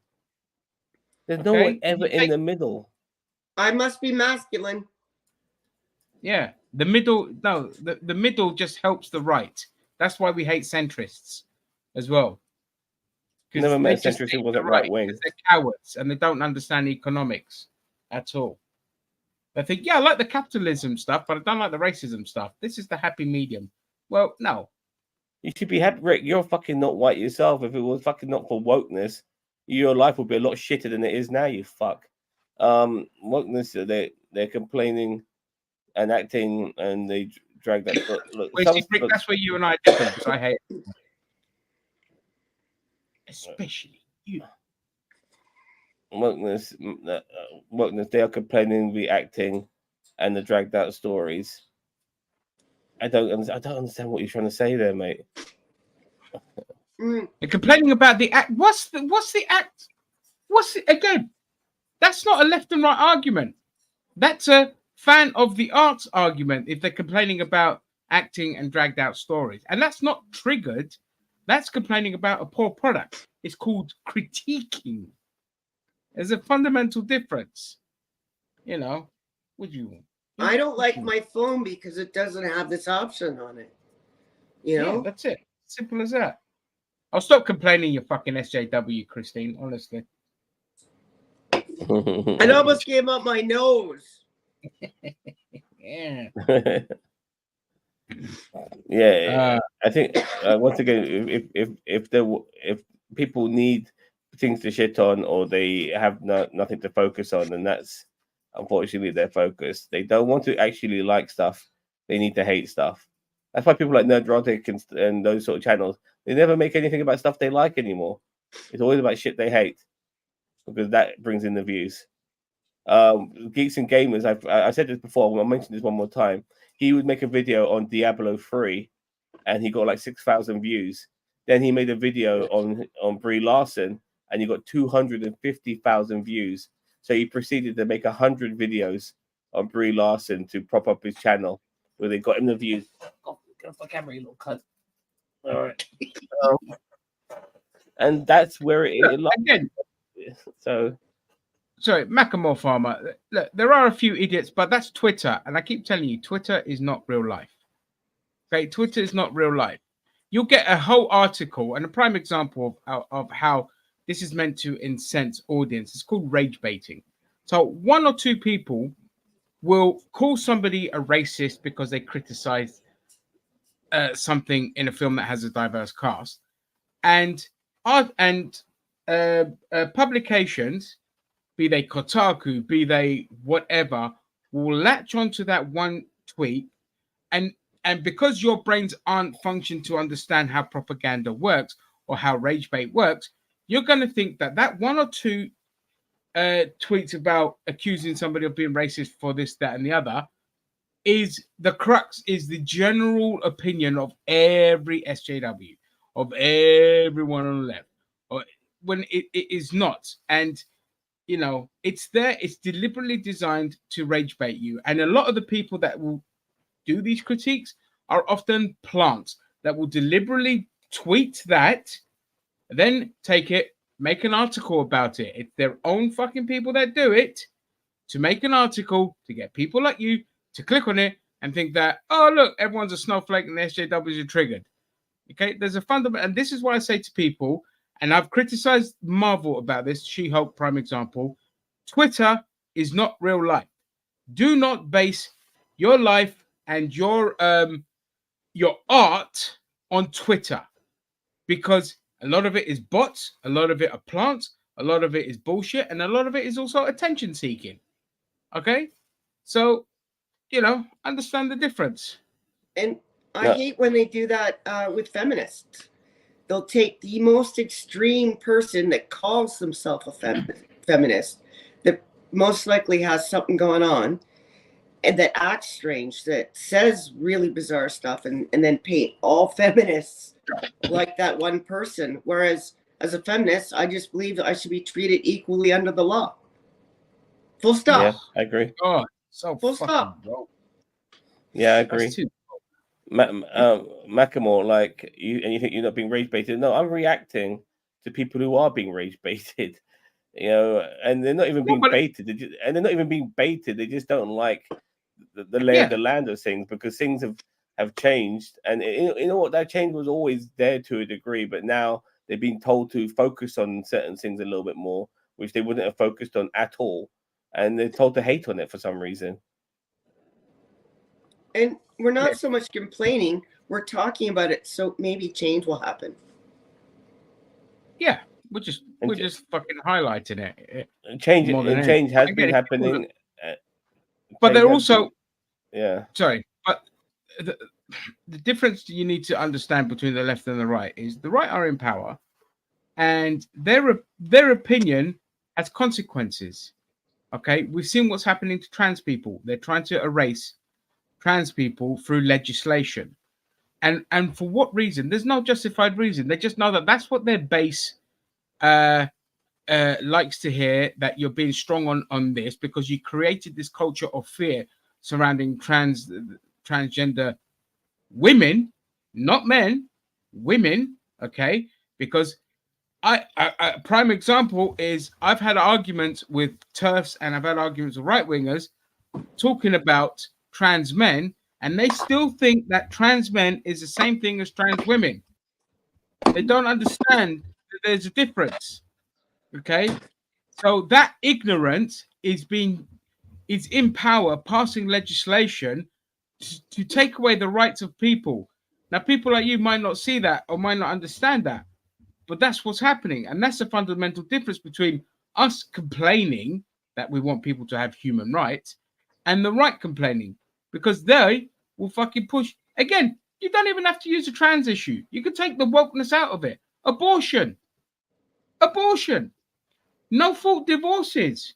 Ever since Captain Fuckwit's wife divorced him with a no fault divorce, all the Republicans jumped on that bandwagon to say we should abolish no fault divorces. Now, a no fault divorce affects both your wife and you, because if you are as a husband are in an abusive relationship, you still can't get divorced then. Oh God, you know, or if you're not happy, you can't leave as a man. Macklemore, like in the last, they are couple trying of to years, erase them. the amount of fucking laws, against trans people who are not even 1% of the population. They're like 0.5%. Stupid, man. They are 0.5% of the fucking population, and they're bringing out laws against them. You know, and it's a slow eradication. It's not like fucking throw them in the gas chamber on day one. You know, it's slowly building into a hatred towards them, and they even want to bring out laws where they're not even allowed to transition as adults. You know, they're not allowed to make those decisions as adults.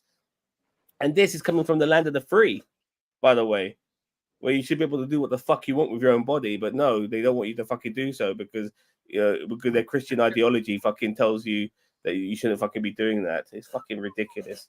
So fucking hypocritical right wingers are. 2 points. Oh. Hey, balloons for me. I'll bring them up. I'll bring them up just to shut him up. Let me just quickly Google it. 2 points while you're getting that. One, in the land of the free, shouldn't your own autonomy be the number one freedom to have control over? 2, they're making all these laws scary enough based on ignorance. It's scary enough that they're doing them to begin with, but they're not even doing it based on facts. That's disturbing. Who did the balloons? Who did the balloons? Thank you. Let's see. I'll find it.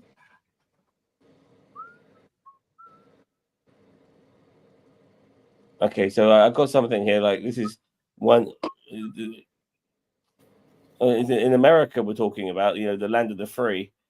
Let me just bring up this particular screen here. Rise of anti-trans bills. So these bills will criminalize providing, assisting, or undergoing gender-affirming care. 20 of them carry sentences ranging from 4 years to life. As a publication, Reuters could not find cases where individuals are prosecuted under these laws. Sorry. Because they're pretty new at the moment. These particular laws. Are they laws yet, or are they bills? I don't know. I mean, they're bills, but again, a lot of these. Hang on, I'll put up the video from. Oh, sorry, those are those ones. Sorry, I'm sorry. I apologize. Let me scroll up. These are the ones that have passed. Sorry, I do apologize. I was wondering what was going on. Texas Governor Greg Abbott, we all know him, the guy in the wheelchair, signed into law SB 14, which bars transgender children from under 18 from receiving hormone therapies and puberty blockers. It goes into effect next month. Gender affirming care covers a range of steps to support a person's gender identity. So we do have big government basically getting involved in families' decisions and what they should do with their kids. So that is big government that they need. Yeah, and the healthcare that they need. That's that one. So that's SB 14. 22 bills passed. And Indiana is among 20 states where legislatures with Republican majorities have banned or restricted gender affirming care for trans people. The bill are part of a wave of anti-trans legislation, which include bans on trans girls participating in girls' sports and measures requiring trans people to use bathrooms corresponding to their sex assigned at birth. So imagine somebody like Blair White, for instance, who is the anti-trans person, which is weird because every fucking right winger has their token. Imagine her looking the way she does, walking into the men's bathroom. It's just fucking ridiculous. Or imagine it the other way. Imagine someone who's gone through the full transition from female sex organs to male sex organs, has had all the medication, and presents and is a man now. Very masculine, perhaps very masculine looking man. Going into a woman's bathroom. Yeah. Can you imagine? I'll give you a prime example. I used to have an image of a trans man saying, "This is me in the women's bathroom because Republicans are telling me this is what I need to do." I don't have that image anymore, but I'll give you this one. Imagine this person who, as a Republican, say this is a woman, walks into a lady's bathroom. Okay? That walks into a lady's bathroom. And they're going to freak out. What are you doing here? Yep. Sorry, I have a vagina. Apparently, I'm classed as a woman. So, yeah. When that happens, when that does happen, it's still what registered to them because they don't understand trans men's existence. They don't understand it. And no one's going to go through a transition to sneak into the bathroom to molest someone. They can already do that, right? Yeah. So that argument it's happened before, by the way. Moot. That argument is moot. It happened before. Like this guy and his father and daughter were at like a baseball game or something like that. The daughter wanted to use the toilet. She was like 15 years old. She went on her own and she almost fucking got kidnapped. Or she got raped or something like that in the toilet. It was terrible. And this wasn't by a trans person either. And earlier on we were mentioning, I was telling Ginger earlier on today in this same stream, that this person I watch called Cult of Dusty, he does this thing called religious bullshit. Like every day there's always another religious person, a pastor, an imam, or a rabbi. They're being arrested for pedophilia. It's never the trans people, but they're an easy target because the culture war shit is so much easier to deal with than coming up with legislation to maybe end homelessness, for fuck's sake. Anyway, Indiana SB 480 signed into law on April the 5th, establishes a precedent for a wide range of bans on gender affirming care, including puberty blockers, hormone therapy, and procedures such as augmentation. I might get some of these words wrong here: manoplasty, facial feminization surgery, liposuction, lipofilling, voice surgery, thyroid, cartilage reduction. Just a whole bunch of things there. The law was partially blocked by a federal judge on June the 16th following a lawsuit by several American Liverpool unions. That's very good to know. Of 4 trans minors, their parents and an Indiana physician who provided gender affirming care. The only part now is the effect is ban on gender transition surgery for minors. I mean, once again, if the parents believe that this is the right thing to do for their kids, then who are the government to fucking say? Because the government comes up with stuff like genital mutilation. You know, it just sounds bad because they say shit like that. It comes from a place of naivety. That's where it comes from. And if they meant that, hold on, if they Yeah. meant that, the genital mutilation, why aren't they stopping circumcision? Exactly. I've always said that. They'll never stop circumcision. They'll never stop circumcision. And they You know should. what I mean? In my opinion. And I want to be clear, like, that's me. Yeah. So, 2 of my friends I used to work with, they had a son. The son knew from a very young age that when he looked in the mirror, he would always say, I'm a girl, I'm a girl, I'm a girl. And the parents were like, no, you're a boy, you're a boy, you're a boy. And then as he got older, he was like, I don't want to wear these clothes. These aren't my clothes. I want to wear girl clothes and all this kind of shit. Now, thank fuck these parents and I'll happily try and bring, see if I can get them on stream to talk about their son, their daughter now. Okay. Thank fuck their parents are very open-minded because they went to the doctors with that. And the process that this kid is now going through, because she can't be any older than 10 now. All right. So this is all like, very recent. But the process of stuff she's going through, the psychologists, the doctors, and all this kind of shit. No pills have been given, no blockers have been given, because obviously the child hasn't hit puberty yet, and all this kind of shit. But there's a whole process. There is a whole team behind it to help with a transition. Now, unfortunately, it's a very slow process and there's a long waiting times because the Tories have butchered our health service beyond repair and all that. But the point is, scientists, doctors know about all this stuff. They know what to do. They know how to apply it. A bunch of brain dead idiots who think that a fucking guy up above their head is looking down on them, judging them, and some twat in fucking Palestine was like their Lord and Savior and died for their sins. Have no education in the field. No education, no science at all, do not understand it, but they are passing laws to destroy it's no different to when they passed Jim Crow or where they destroyed black communities or where they slaughtered Native Americans. This is the right-wing rhetoric. It has always been murder, death, kill, profit. That's it. I don't like you. I don't want to deal with you. And if I can make money killing you, great. That's all it is. And I'm sitting there and I get sick and tired of sitting there having to talk to twats in the comment section, repeating the same talking points over and over again. Okay. And if you're not coming to the conclusion that we've come, and again, I've told you where my political position was years ago. All right. Then there's no point in trying to get it through to you. The science is there. Zam just showed you all the legislation that have needlessly passed to attack trans people.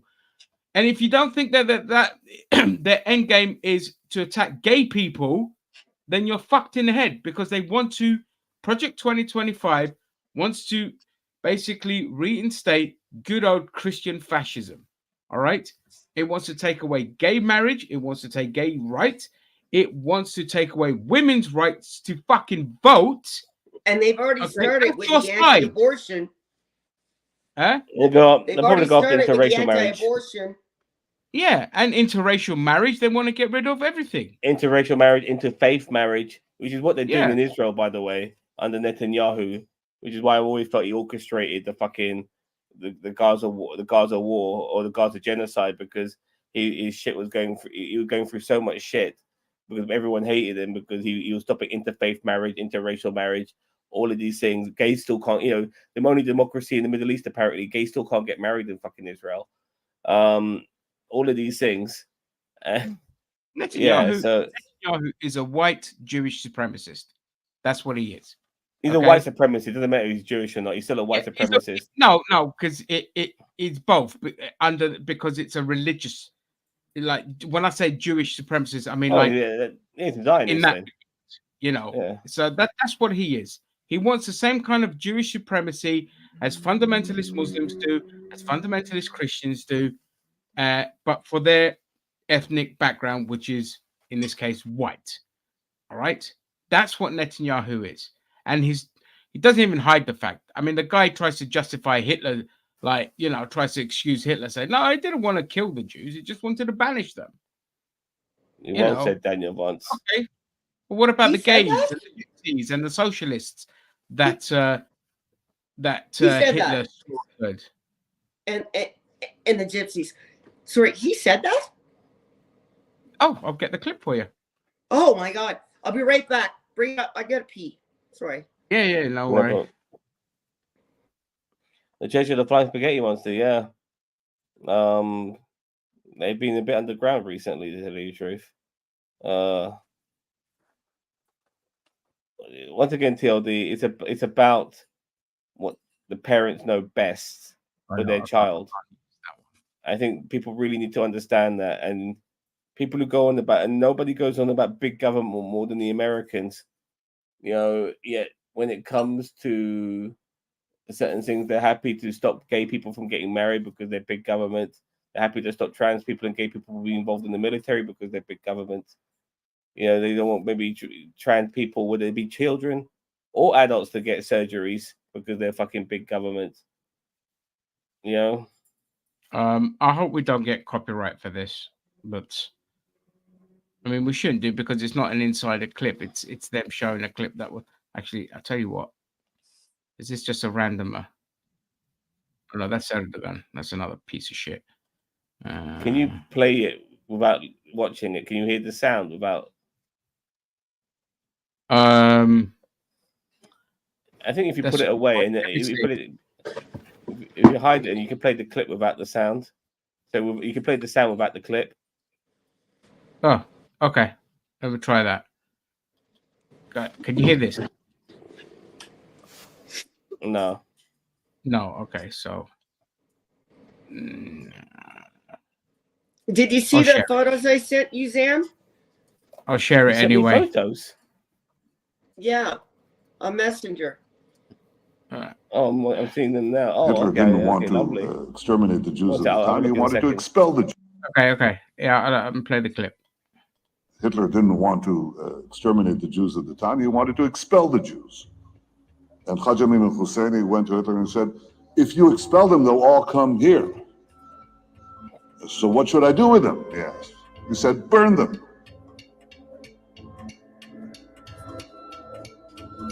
A Muslim convinced him to do it. You see what I mean? I've muted the sound. He's basically defending Hitler because he wants that white vote. Oh my God. Yeah. Can you read that all right? Yeah. Yeah. And Hitler met with the Pope too. So what? There you go. Hitler gave a speech more than 2 years earlier calling for the extermination of the Jews. It was their whole premise. It was their whole thing.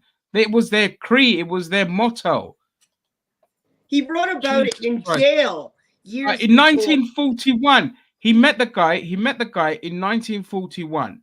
All right. The Nazis were fucking attacking Jews way before the World War I even started. World War II even started.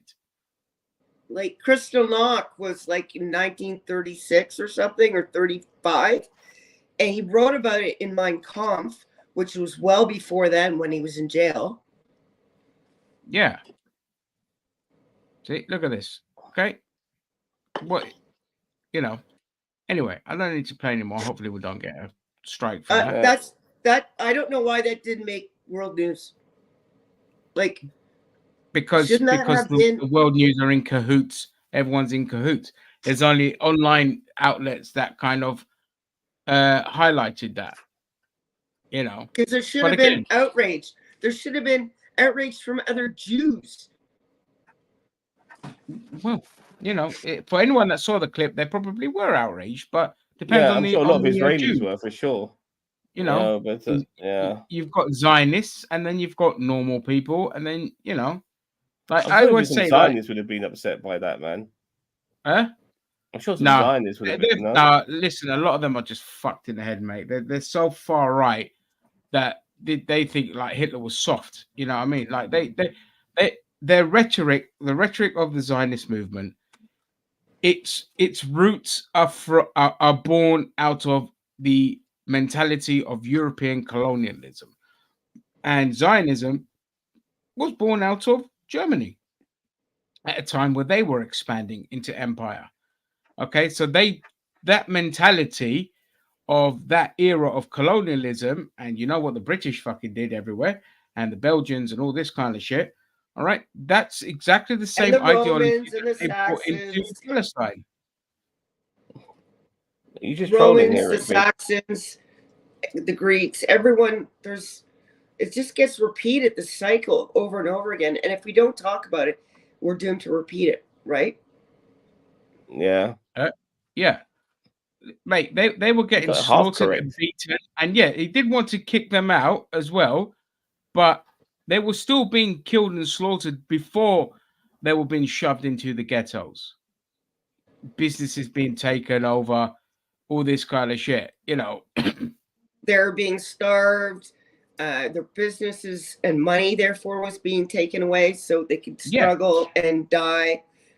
People were pulled out of their homes by Nazis, kicked to death, shot in the streets, drowned. There was a group of Jews that were just tied up with barbed wire. One of them was shot in a big group and thrown into an icy river. And this is before the camps. Yeah. Everyone, nothing happened to those people. I mean, the people died, but the people that did it. Yeah. It was their creed. It was in their creed.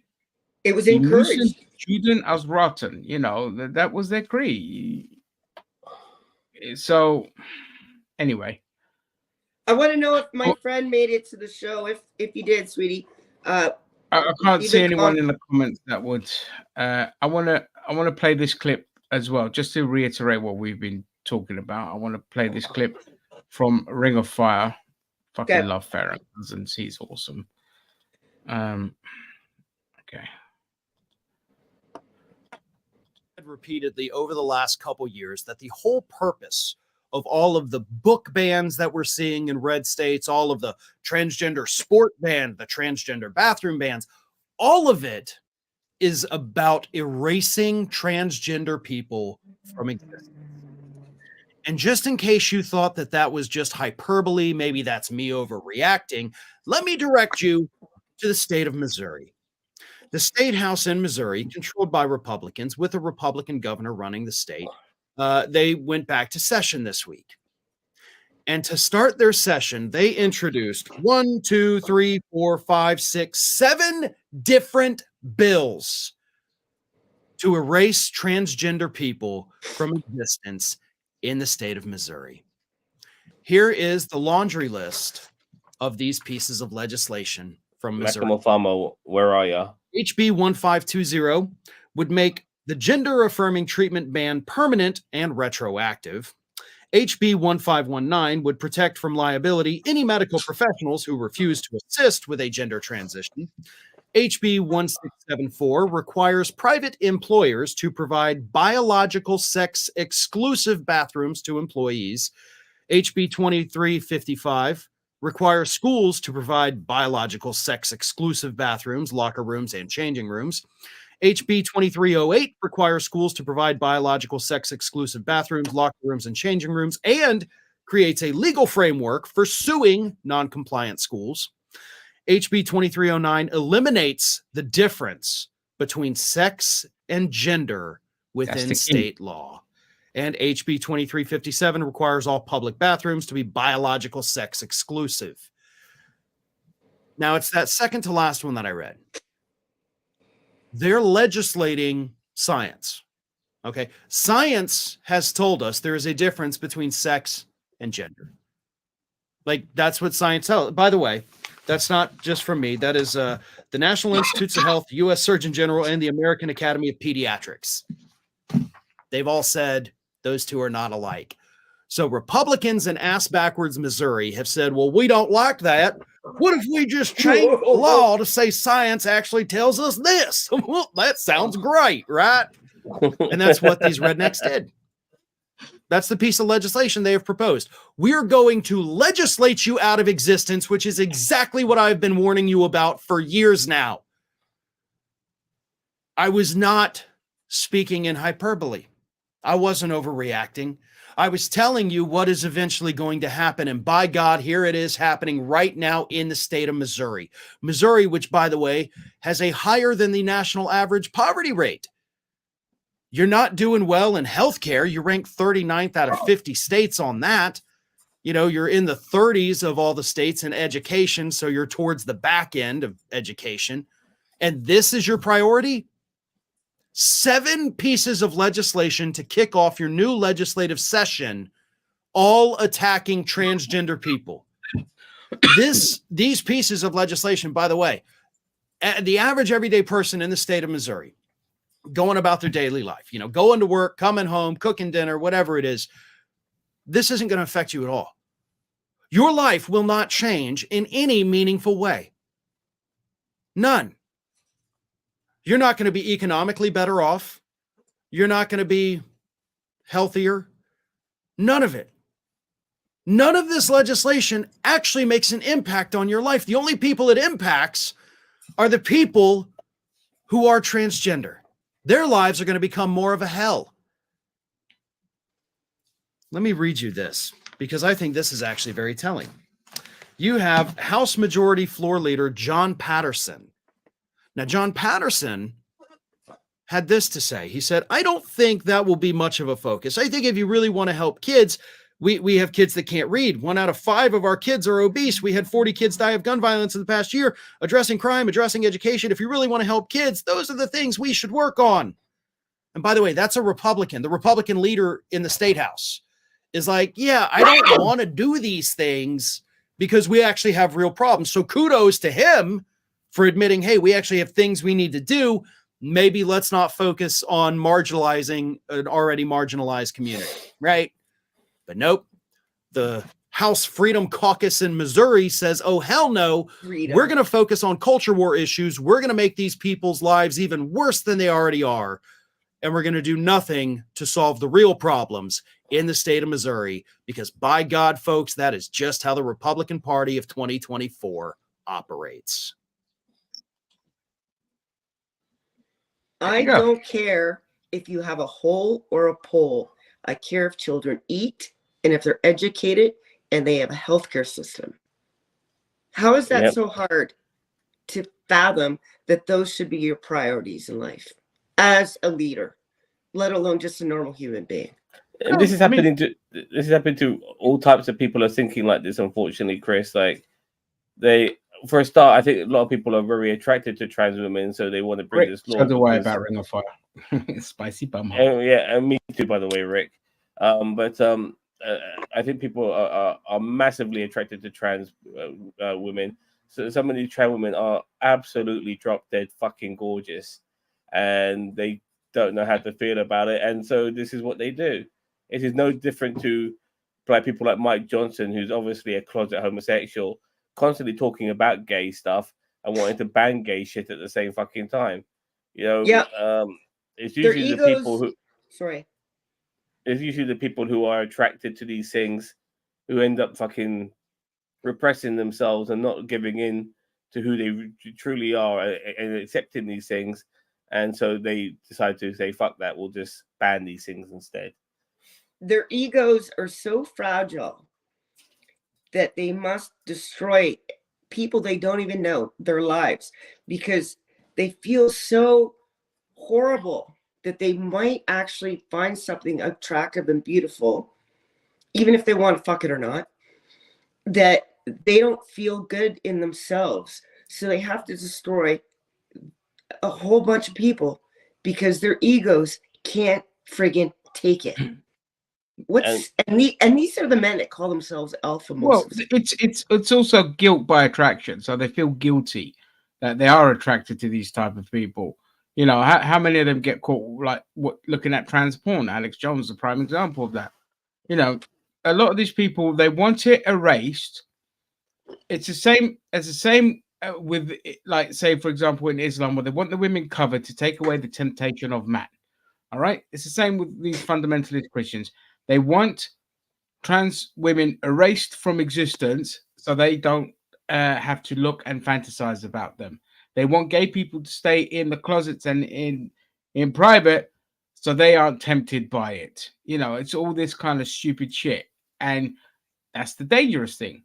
You're mixing religion with sexuality and just doesn't What go, bugs me the baby. most? I what I bugs heard me in the a most- mom I heard in a mom once say that all men must wear beards so that we are not attracted to one another. And I'm thinking, who's a gay? Ding ding ding ding ding. There's probably like- gay men who like fucking beards in the first place. I know some. Yeah, So- exactly. But like like the this beards, in this yeah. guy's twisted logic, right? And the fact that Yeah. he's so closeted, he's gonna want every man, whether he knows you or not, to have a beard because of what Ginger just said. Look, but once again, though, what bugs me the most is this stuff. Just stop calling yourself the land of the free, please, please. It's not. I can't handle it anymore. You call yourselves the Freedom Caucus, but all you want to do is stop other people from having freedoms that are different to your own. You know, there's freedoms that you yourself will never need to require because you're not that way inclined, but these people are, and it won't affect you whatsoever. Yet you want to stop these other people from having freedoms that they really need in order to live to fulfill their own lives, and you And want not- to stop that. Stop, yeah. and not unlive themselves. And thank you for bringing that up. The hypocrisy to call yourself the Freedom Caucus or the land of the free.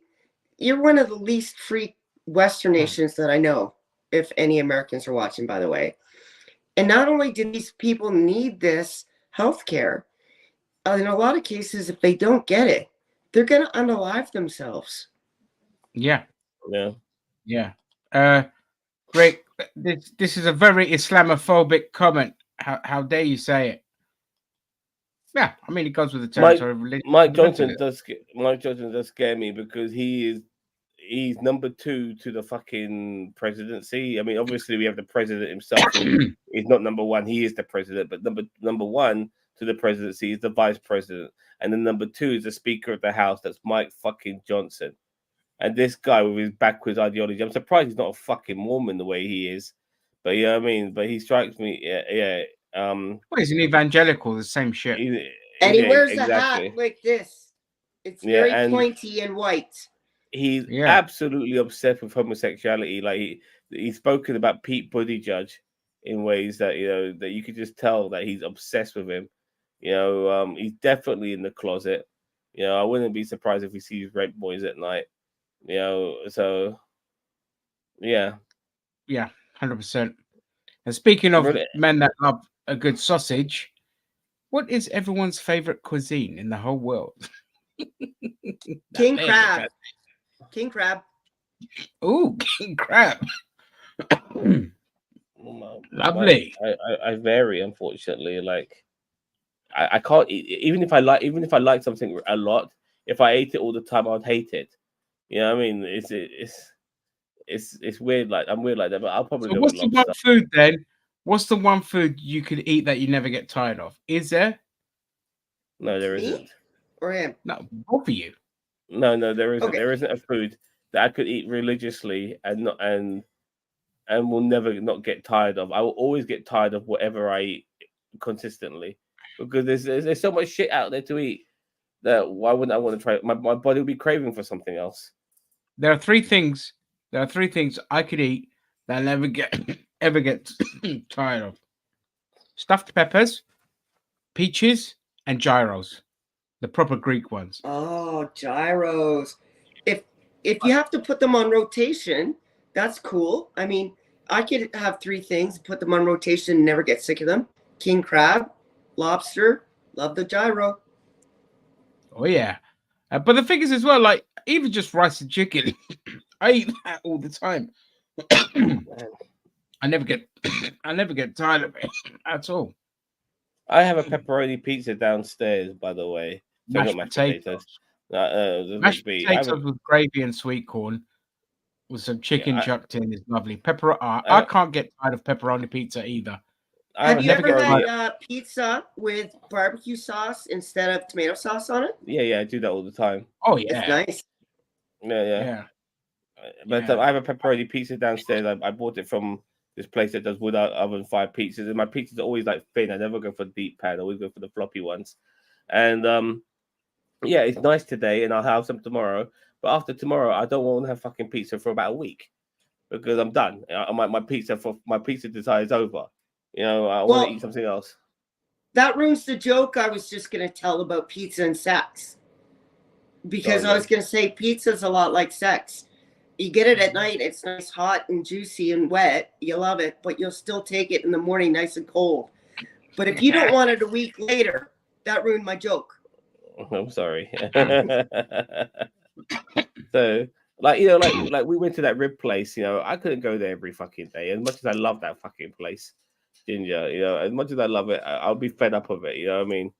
So. Oh yeah, for sure. But So that place, yeah. I would get fed up with it because a lot of the food had too much fatty bits on it, even though it's delicious. But gyros, when I was on holiday, mate, I just had them every day for And you 2 could fucking change weeks. them up. You could change them up with different toppings, right? Yeah, if you want to, look, but I like your standard pork gyro with your chips in there, your onions, your tomato, tzatziki, and the bread. That's it. I could eat that fucking shit every fucking day. In 1997, which is a long time ago now, I was 20 years old and I was in Dubai, and Dubai was still being the Dubai that it is now become now. It was still creating itself, and they had these little like shawarma stands, like little shawarma stands all over the place, and it was some of the best shawarma, like little shawarma wraps, tiny little thing the size of your, a little bit bigger than your arm. You get it for like 10, 20 dirham. Just buy that. Oh, eat that shit. I was eating that shit all the fucking time. Any opportunity I got, but I was there for only for a few days, so I was making the most of it, eating it all the fucking time. But I knew I would never get it again. It was some of the best fucking shawarma I've ever eaten. Loved it. Of course. Loved it. Let's go to crawfish. I love crawfish. Frog legs. Frogs, never eaten it. Crab. I've never love tried them. crab. I'd like to. Chicken feet. Not a fan of. No. Pig's feet. No. In a soup, I don't mind. Sushi. No, don't like them. Sushi. I only like. I don't like sushi roll. I like the one where you just put a bit of fish on top of the rice. And that. Have you tried the ones with the little fish eggs, the little tiny red eggs? I'll eat that fucking shit. Yeah, I don't care. Love I'll eat it. Well, like there's the Indian dish called paya, which is basically like I think lamb trotters, which is similar, you know. And but what it is, like, you know, the ankle fat of the lamb, they love, like, people love eating that shit, you know, sliding it off the lamb leg, you know. It's really popular. Nasty shit. That for me, like the texture of all of that, I can't fucking handle it. And barbecue, I don't like a lot of feet because there's just too many friggin' bones and not enough meat in there. That's and I like pho. Pho's nice. I've never really had that. I think I've never had it. Go. I've had a lot of Thai food, but I've never had pho. Listen, Daniel, you get a barbecue pizza with some blue cheese on it. Oh my goodness, you know, I mean, it's the fucking bollocks, man. Some pepperoni there too. Is that that's some calories, baby. It means it's gonna taste good. No, I prefer blue cheese. I don't mind. I don't mind feta, but I don't find it mature enough. You know, if I prefer blue cheese. That's because you're getting the soft Turkish stuff. If you do it, here's my advice: go to Lidl's, get the feta from Lidl's. It's as close to the Greek as you're going to get, which is nice and salty, and sprinkle it on yourself. It's the same with, and I say this to everyone: if you get the right feta, the crumbly one that's quite salty, sprinkle it on your rice dish. It gives you a whole other world of awesomeness. I introduced that to everyone at university, and now my friends, be they Asian, be they from the Caribbean, be they from, you fucking name it, all to this day still tell me that they sprinkle feta on their rice. I'll do that. The combination, oh my god, it's but it has. And I'll tell you how it went. in like 2 weeks, I'll probably have done it, and I'll let you know. There you go. You'll never go back to having rice without feta, especially if you make an egg fried rice. You put your veg, whatever veg you want. I just put peas in there, all right, and some chicken and the feta. Don't cook it. Once it's cooked, it's always sprinkle it on afterwards. Yeah. Never during the cooking process, because then it gets Just too hot, soft. just hot enough that it melts, right? Like when it's done, make sure it's hot enough to melt it. If you've got the right feta, it shouldn't melt too much. You know, Okay. feta has a very high melting point. So if you put that in, oh mate, I tell you, I love feta on a pizza. Yeah, me too. Yeah. And my favorite pizza topping is anchovies. I fucking love anchovies. Never tried it. Amazing. Yeah. Amazing. I'll put Can't feta recommend on it enough. just about anything. Salads. Like I wouldn't even have a dressing as long as there's feta on it. Yeah, that's all you need. Feta works with certain things. It doesn't work with other things, you know, like all cheeses. Like cheddar, if you get good extra matured cheddar, you can't just eat it as is, or you can't stick that in a salad and all this kind of stuff. But in a sandwich, for me, it's the king. Cheddar is the king. Yeah. So yeah, it all depends. I have three cheeses that I love putting in my sandwiches.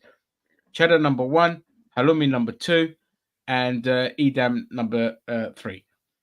What's maybe you'll know, guys.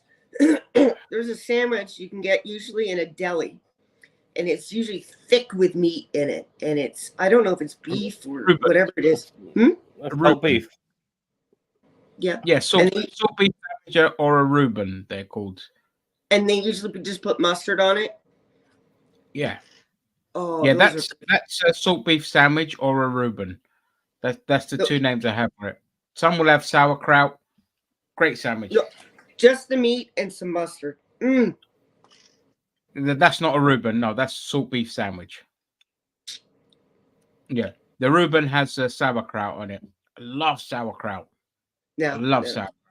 Oh, now every time I go to Germany, I'll try and find a genuine German place and bring a whole jar of it back with me. I love it.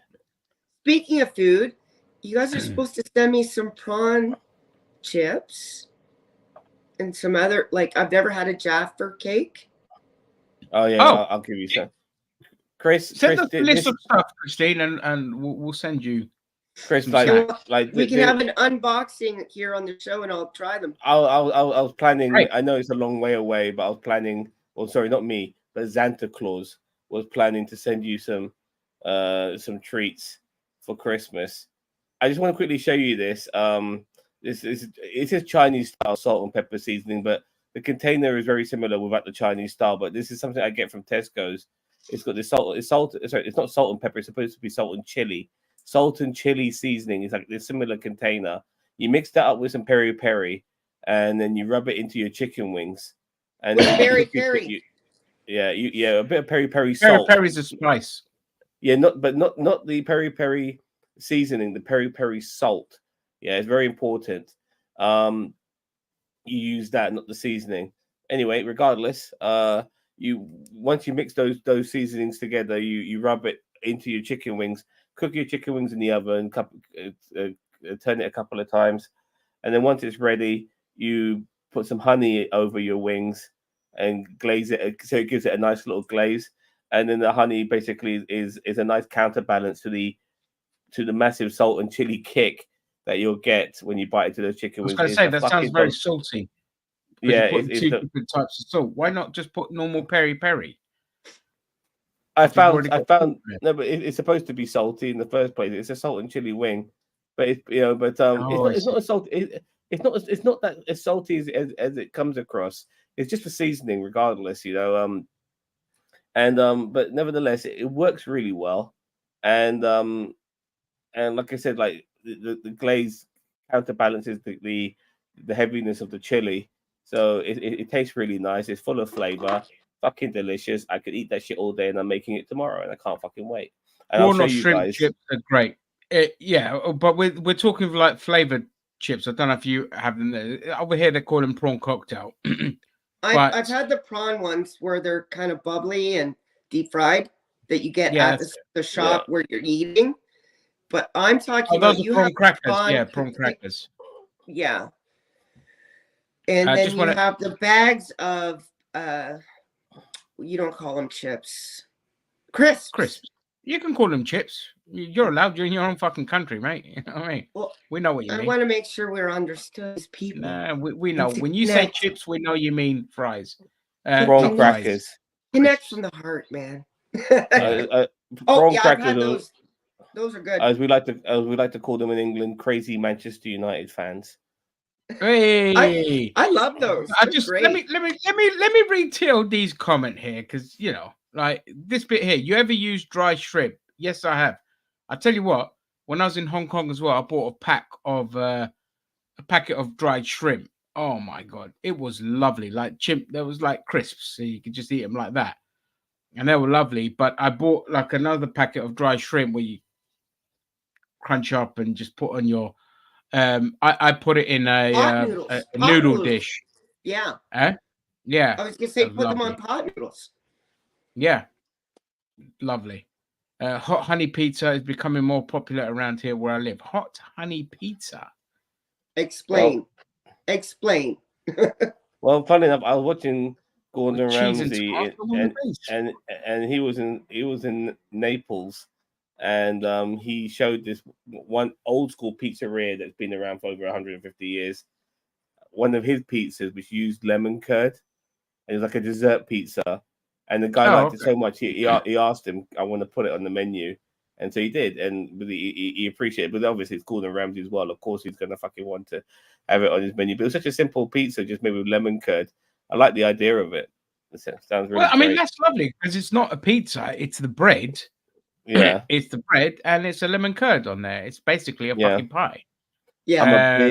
I'm a big fan of lemon desserts. I love my lemon meringue pie. I love it so fucking much. Lemon tart and stuff like that. Oh, I love it. It's fantastic. Listen, mate. Have you ever tried poutine? No, Yes. but Yes, I have. I mean, It's like, delicious. and like I've It's had basically chips and gravy over here, but with cheese curds. And I had there was a place in Shoreditch where they had poutine on the menu.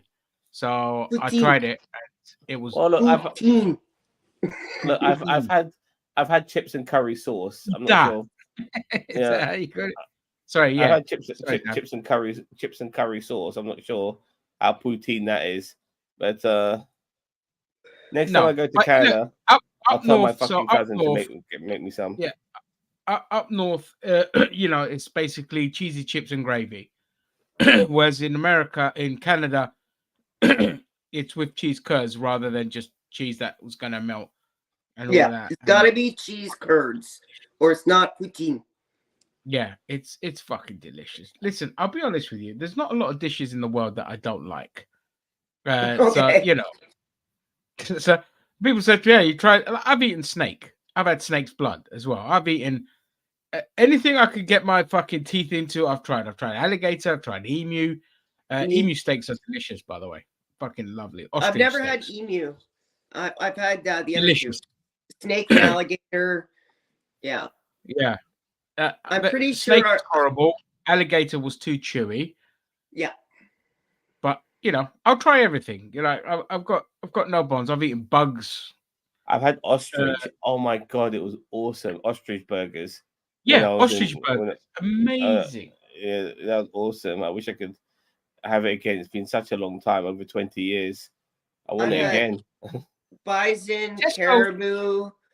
I've had bison, bear, and buffalo. No, I haven't eaten bear. Sorry, you've eaten bear. Fucking hell. Yeah. Oh, I've never had bear. What's that like? It's really tough and gamey. Yeah, thought so. I mean, and the people that were making it, we were up north. They weren't really gourmets. They would just cook the meat.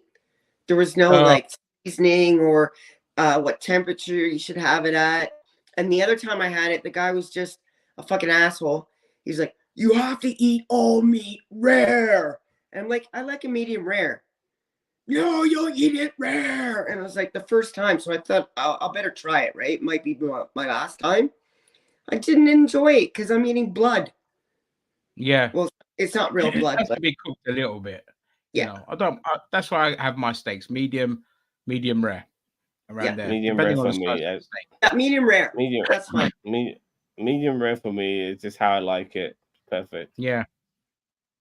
I've had to fucking. And then the meat up north with the Inuit, the caribou and the bear up there was again just overcooked. They chopped it up into cubes, cooked the shit out of it. I have heard that, Von. And didn't add Hip- anything hip- to it. It was just tough like jerky. What was that? What was that? Me? Bear and caribou. Oh, okay. And when I was in Norway, I had reindeer, and it was some of the best steaks I have ever fucking eaten. I was so lucky I had it twice, and on both occasions it was on the works fucking bill. So I was very happy. Great stuff. Did you have shark while you were there? Because I hear they do a fermented shark. And I've had no shark shark. in Thailand. It was baby shark. It was fucking delicious. Barbecue. But in Iceland, they do this fermented shark. It's No, I was in Norway. I was in Norway. Not Iceland. But in Iceland, I've been to Iceland 12 times, and I've never had shark out there. Well, Sweden does that weird. What was it? Ludfisk. I had thing. linguistine. I had linguistine out there. It's awesome, and lobster. Did you have? Is it linguistine? Those little baby linguistine, lobster things. Yeah. Fucking delicious. Well, my uncle. I give my uncle a lot of credit because he's a like I said, we're all barbecuers, and he doesn't have a house. He has an apartment, but he's got this massive grill on his balcony, and he fucking barbecues the fuck out of it, man. You know what I mean? It's got to be done, mate. It's got to be done. I love it. Give him so much credit for that. We'll barbecue here year round. Okay, that's dedication. Yeah, no problem. Because you saw the snow that I was camping. My friends are still camping on the property right now. I sent Zam some photos. We'll put a grill over the open fire like they did and cook meat. Yeah, listen, mate. Again, same with Greeks. Like Greeks will barbecue all year round. Like my dad built a fucking where the shed is. We've got a shelter above the shed, so we can barbecue in the winter because we've done that. You know, it's just a thing. You know, it's got to be done. Zam, never too close to barbecue. Sorry, I interrupted you. Can you show the two photos? No, yeah, no problem. Let's bring them up.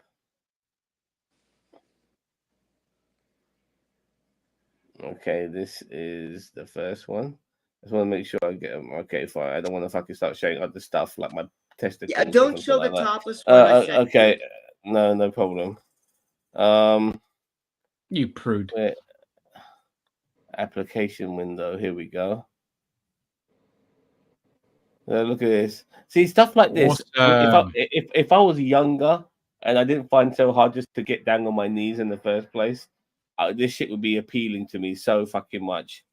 But because I'm a fat fucking cunt, yeah, all this, yeah. That snow's 3 feet deep. The only reason we can stand on it is because we took snowshoes and patted it down. All right. Yeah, all of this, yeah. Like if I was in my 20s and 30s, this should be well appealing to me. I love this. But I'm an old. I love that you have the furnace with the flute. Yeah, flute. I love all that. I love all that. Yeah.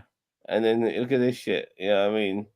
We'll be hunting some bears. You know what I mean? Like fucking hell. Yeah. Let's go kill some moose, eh? Yeah. Have some spuds and some moose. Have some spuds and some moose. Eh? It's about time. How far are you from Toronto, Chris? About 4 hours now. Okay. I grew up. I was born and grew up in Toronto, though. I love the city. A lot of people that don't live there hate it, or that have never been there hate it for some reason. I mean, try it. It has great neighborhoods with different things, different cultures, different food, different experiences. You won't be able to afford to live there, but yeah, Yeah, back when I grew up, we did have a house there, but we couldn't do that now as a family. They My showed cousin like a lives small there. spit of a place, like a really narrow apartment, 2 floors, and it was like $1 million Yeah, Canadian, so it's like $20 US, but you know, it's yeah, 18. yeah. Look, But I was really yeah, it was like, when I was in Canada. The last time I was in Canada, which was in 2002, my Icelandic cousin was getting married to a girl who was from Canada.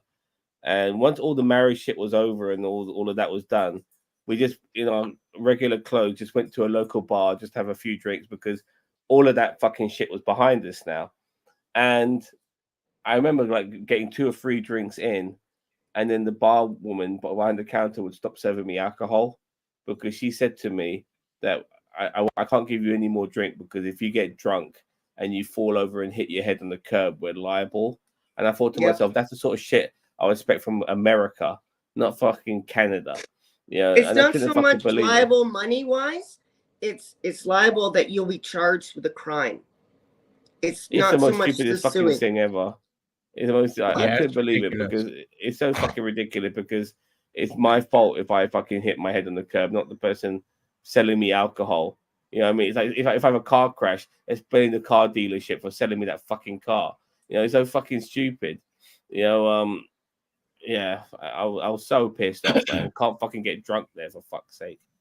Whereas in the States, I could drink and drink and drink for an hour for free. I walked into a bar, they gave me a cup, and they said it's happy hour. Cool.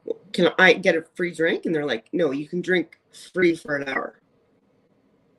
Pardon? So I can have doubles? Yeah, you can have triples if you want. Okay. And I was like 21 at the time. I'm like, let's go. And then after that, to keep you there, they'll have an hour of free food. And then if you want to leave the bar but keep drinking, up along the wall is not only the liquor they sell, but bottles of booze that you can buy off the shelf and leave with. Jesus Christ. Lovely. Lovely. I remember. I was just one more quick one. I was in a liquor store down in the States, the size of a shopping mall. Fucking A hell. liquor store. That's one there. Yeah, well, Supermarket size. Off license. They're called off licenses over here. We have them here. It's like a wine merchant. They're called, and it's just like a great big supermarket that just sells nothing but alcohol. Yeah, we have stores like that, but they're not the size of supermarkets. See, in Massachusetts, where I went, they only served me 2 drinks. They said that's you can't drink anymore because it was shots. And to be fair to them, the shots aren't stingy. The shots is a whole fucking, it's almost 250 mil, 200 mil. And the percentage is higher. Yeah, and the percentage is higher. So, and that's why they were like, yeah, that's all we can serve you. And I'm like, oh, to be fair, it's about, it's about my limit anyway. 400 mils, like basically almost a pint of whiskey. Yeah, that'll get you fucked up. Yeah. But I did find it weird. They said that's all we can serve you. I was like, well, okay, you don't like business. But then it cost them less if they got sued than it would to deny me some drinks. So, can you get 191 proof where you live? I don't know. Is there a 191? I don't know what that is. What is 191? What does that Paint mean? thinner, isn't it? Oh, fuck that. Moonshine. Yeah, probably. Well, moonshine. When I was in the States in 2008 to watch WrestleMania, we went drinking, Ray and I knew to bring my passport with me because they ask you for ID. I hate having to, if I'm going out on the piss, I don't want to be bringing my fucking passport with me. But I knew that if I didn't, then there's no way that they would accept me because they always ask for ID. And I had my driving license too, but it's a British driving license.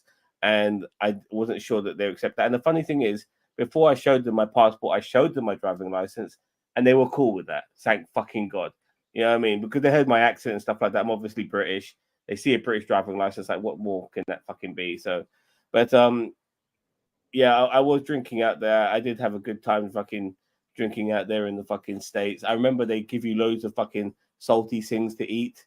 because that makes you thirsty. So you end up drinking more and stuff like that. Ray and I, we got pissed, and luckily at one point when we were in Florida, we found some fucking weed, so we got high quite a fucking lot out there. A good time.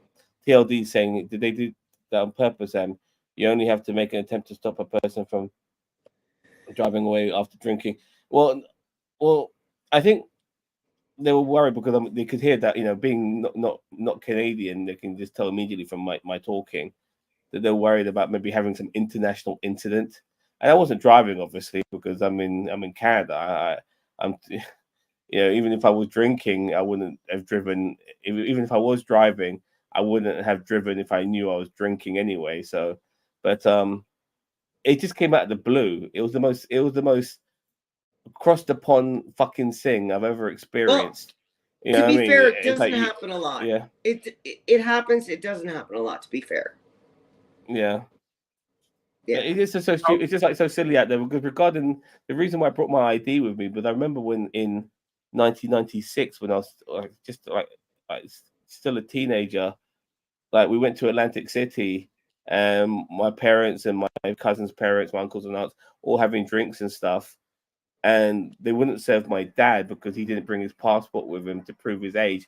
My fucking dad, who 30 years ago would have been in his 50s. America's weird with things like in that. his Where they have 50s, to in his ID mid, you for everything. he would have been I have 54 my years old. sons with me who are 15 and 14. What are you calling me? Yeah. A child fucking Yeah, like? yeah. Well, I was It's the law. 19. They I have was to show ID. I was yeah, but so what my uncle did is that he would buy himself drinks and then just give it to my dad. Yeah, that's how it worked. I'll Yeah. tell you another quick story about drinking in the States, because I think it's racial as well, so it's kind of interesting and sad. I was working in Florida. We did a joint exercise down there. I did a couple down there, and we went into a pub. I was going to say a bar, and we got to the front door. A little bit of a lineup. When we got to the front, there was us, and the bouncer said, normally he wouldn't, it's not that he wouldn't be allowed in here, but he shouldn't come in here because people would want to fight him. And we look back, it's like one of our black peers. But because he's with you guys and you're a big enough group, you can protect him. Jesus Christ. That doesn't surprise me, though. I was like, Florida, right? But I was like, dude, you want to go in here? And he's like, yeah, I want to go in there because if anyone wants to fight me, because we're all in the army, right? We'll fucking kick the shit out of them. Yeah. Yeah. Exactly. And every bar has got the that circle with a line through it with a gun on it. Your black friend should go up to the racist cunts and say, "Sack me for my service, you motherfuckers." You know what I mean? That's what you should be saying. You know, because that's just fucking ridiculous. Yeah, and oh God. Like up north when I was drinking in Buffalo, we were in uniform after a mess dinner. Went into a bar, we're all in uniform. We didn't pay for a drink once. And there were black people, Mexican people, Puerto Rican people in the army with us. Army, they were Americans, but Puerto Rican American. And none of us bought. One time, one guy didn't buy me a drink, and the Americans immediately went up to him and said, "That's our fucking cousin. Go buy her fucking drink." And he's like, "I'm so sorry. I didn't see you." I'm like, "Yeah, whatever." Yeah, you guys really treat your military people well in those sort of circumstances, which is good to see. It's a shame vets don't fucking get treated as well as active servicemen. In the States, not here so much. In the state, they're surplus to requirements, so why treat them? Why bother? You don't risk your liquor license. I'll be right back. Yeah. I was so pissed off because I was 19 when I went there to Atlantic City, and there I am in Trump Taj Mahal. Yeah, no, that's crazy. Yeah, I'm in the Trump Taj Mahal, and I want to gamble, man. You know me, I like to have a little flutter, but I'm 19 in the States, which makes me 2 years too young. You gotta be fucking 21. You can't gamble. What is it? 21 to gamble in the States? Yeah, 18 in the UK, 21 in the States. You know, and I was so fucking pissed.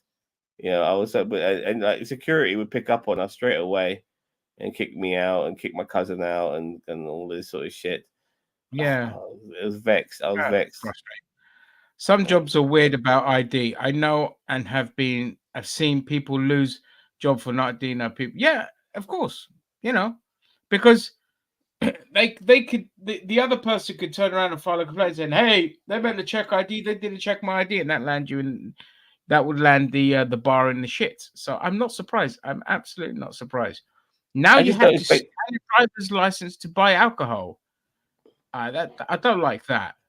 See, that's just crazy because we're not the greatest country in the world, various many things in the UK, but it's just common sense. You know, I don't look 21.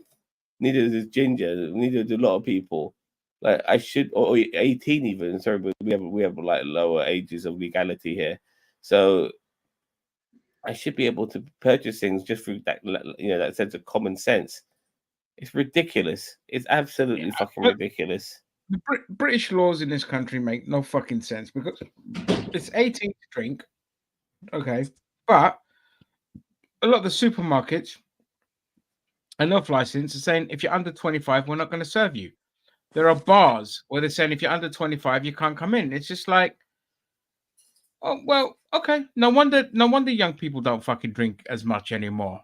You know, because you've excluded them from some of the best years of their life just because some of them get a bit rowdy and cause trouble. Of course they are. They're fucking young. They're all people young and stupid are rowdy as fuck. Like Zam, I tell you what, we are the lucky ones. All right, we were the last generation to kind of enjoy the purity of the British rite of passage of going into a pub when you're 16, getting absolutely fucking tanked up, no ID check, none of that shit, getting into clubs, all this kind of shit. Now you need photo ID for everything. Oh mate, I've been buying hooch and stuff like that, white lightning and fucking you know cider bottles which are 2 liters.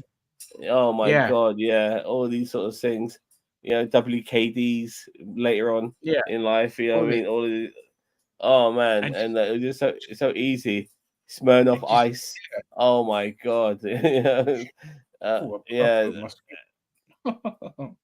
those were the days that we'd be going to Equinox or shit like that, or going to that night, or the one in Watford. Was it the Harlequin or no, not the Harlequin. It was.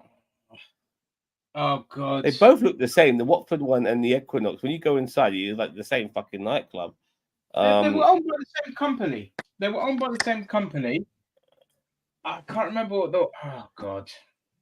Now those nightclubs like the Equinox has turned into a fucking casino. I remember once in my poker circle, like we had this one young lad who was with us who was like still a teenager, and he wouldn't be able to get into the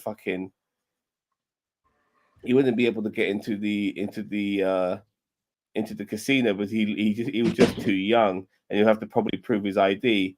Now, one of the people with us was this photographer who played poker with us, and her name was Anna. And I told Anna, listen, put your arm around Harry and pretend that he's your fucking boyfriend. And then people will immediately think that he's old enough. Even though you're older, he'll just look like your your sugar boy or whatever. You know, you're like a sugar mummy to him. And I guarantee you that if you two walk in as a couple, he will get through. You know, they won't ask him a question like hug him, hold his arm and stuff like that. And she did. And it fucking worked. And we got this kid, I think he was 16 years old, to walk in. He was part of our poker circle to walk into a fucking casino. And so we could all fucking play poker in that casino. Yeah. That was so fucking cool. Oh, those were the days. I only sent those other two because I thought if someone wanted receipts and that I'm not making shit up, there's proof. I believe you. Don't worry, I believe you. I've seen your pictures and stuff like that. All right. You know, like when I started cabbing, I had a famous person in my Oh no, car. these are me in the army. Sorry. Oh, fair enough.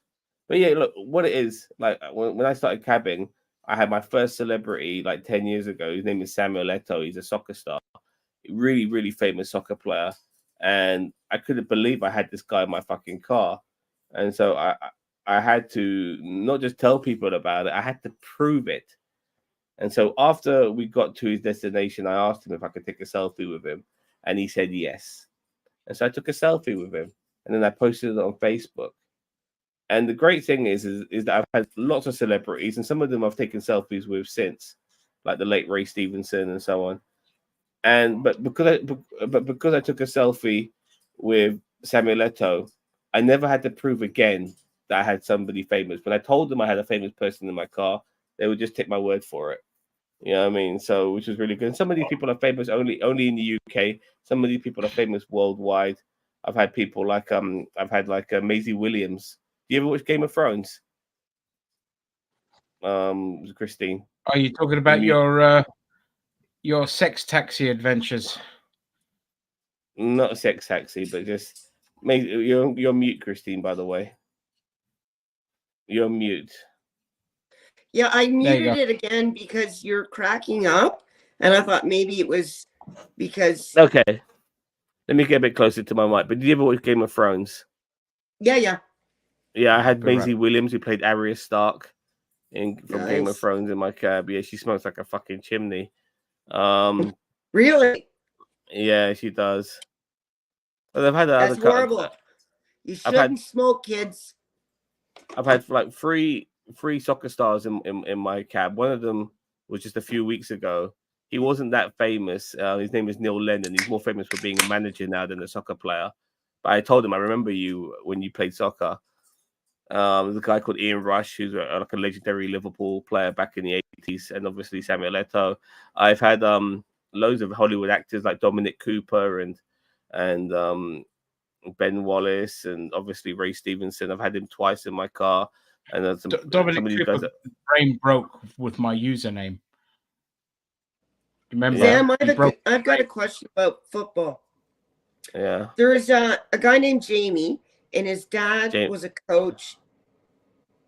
What are their names? Jamie. Jamie something.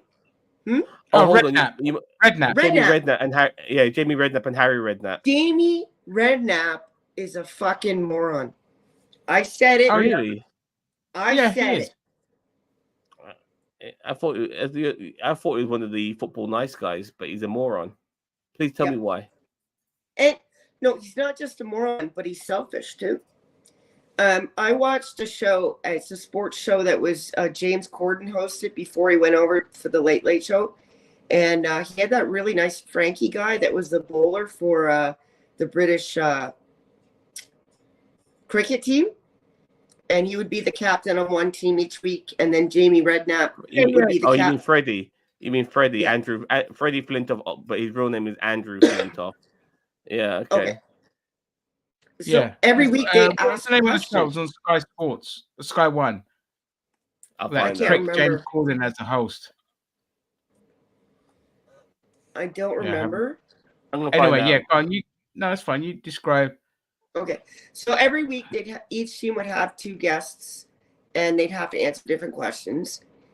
Jamie would never get one right, and then if you got them wrong, he'd throw a tantrum. But then when James Corbin finally went over to the States, he brought both Freddie and James and that comedian, what's his League name? of Their Own.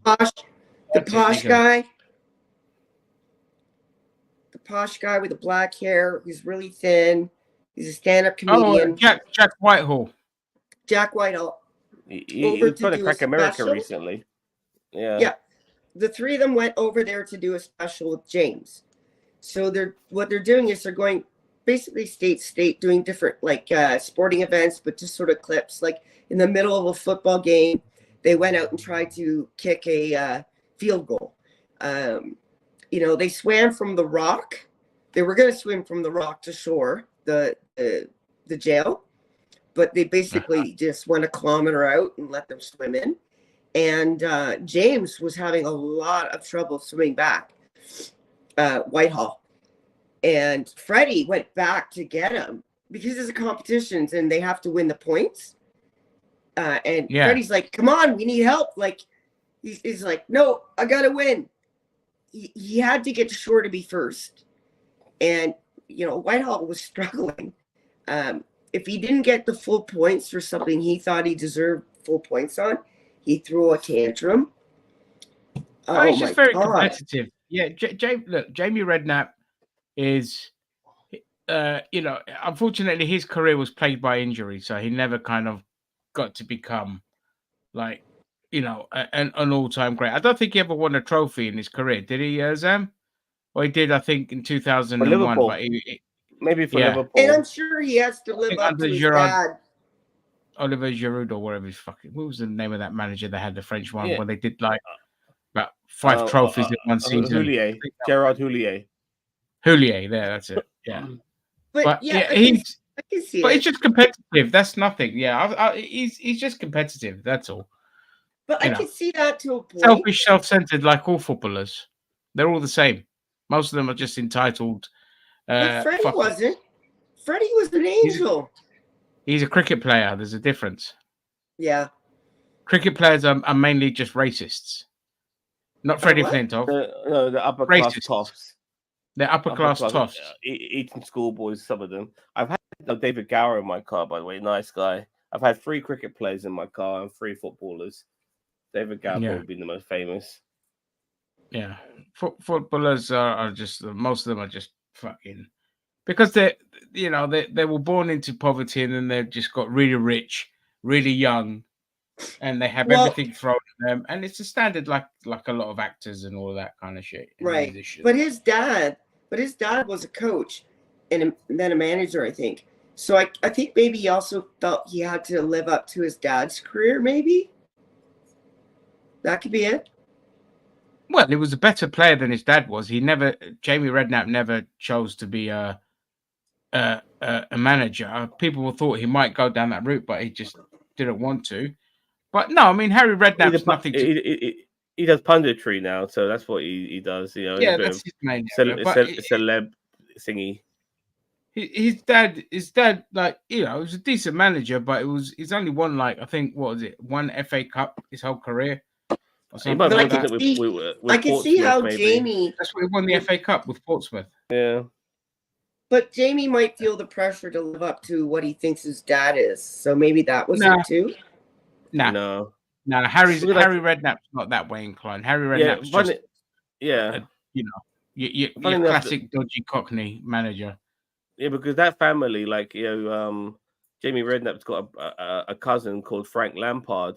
And Frank Lampard's dad is also called Frank Lampard, Frank Lampard Jr., Frank Lampard Sr. And I would say both Jamie Redknapp and Frank Lampard Jr., they probably surpassed their dad to a degree. Their dads. Yeah. Like they were never really in their shadow. Frank Lampard Jr. is a much better footballer than his dad was. And same with Jamie Redknapp, much better footballer than his dad. Yeah. So no, they didn't have to live up to that. They're just competitive. So he has no excuse. So then he has no excuse.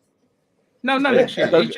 That is a rarity, by the way. That is a rarity to be better than your old man, because there are footballers out there who are in the shadows of their parents. Like you had Jordi Cruyff and Johan Cruyff. Like Johan Cruyff is arguably one of the greatest. He's arguably in the top 5 greatest footballers of all time. And his son Jordi Cruyff was a fucking failure. Didn't even come close to him. Did Man United buy him? Yeah, at one point. Yeah. What do you think of that footballer that grabbed the nuts of that other football back in the day? Vinnie Jones and Paul Gascoigne. Vinnie Jones. Oh, Vinnie Jones. Vinnie Jones is awesome. Thank you. Yeah. I thought so, because I saw him in Snatch before I even knew he was a footballer, and I thought he was awesome. And then I saw the picture of him. Bulletproof Tony. Yeah. Yeah. Then I saw the picture of him, and they showed the picture. He was talking about what was happening on the field that day. Let's bring that and picture he grabbed the other soccer player by the nuts. Yeah, grabbed Gaza by the ball. It's a Yeah, cracking picture. Vinny on the because pitch was a menace. Like you just didn't want to fuck with him. it- He would yeah, break he your was, legs. he was Yeah. dirty as Legitimately fuck. good defender as well, because you know he was good for his time. You know, And we have what's called a goon. Yeah, When you play hockey, you'll have different strengths, different yeah, players for yeah. different He was things. like he was the And the equivalent of a goon- goon. The goon was there to fight. Yeah, that's what Yeah. Vinnie Jones was there, but he was also a good defender. You know, he was a he was midfield. He was a midfielder. a midfielder. Like a Sorry, why did I keep saying Like defender?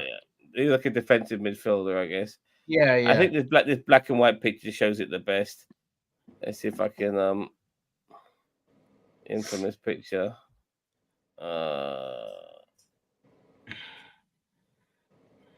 There we go. This is from the Mirror.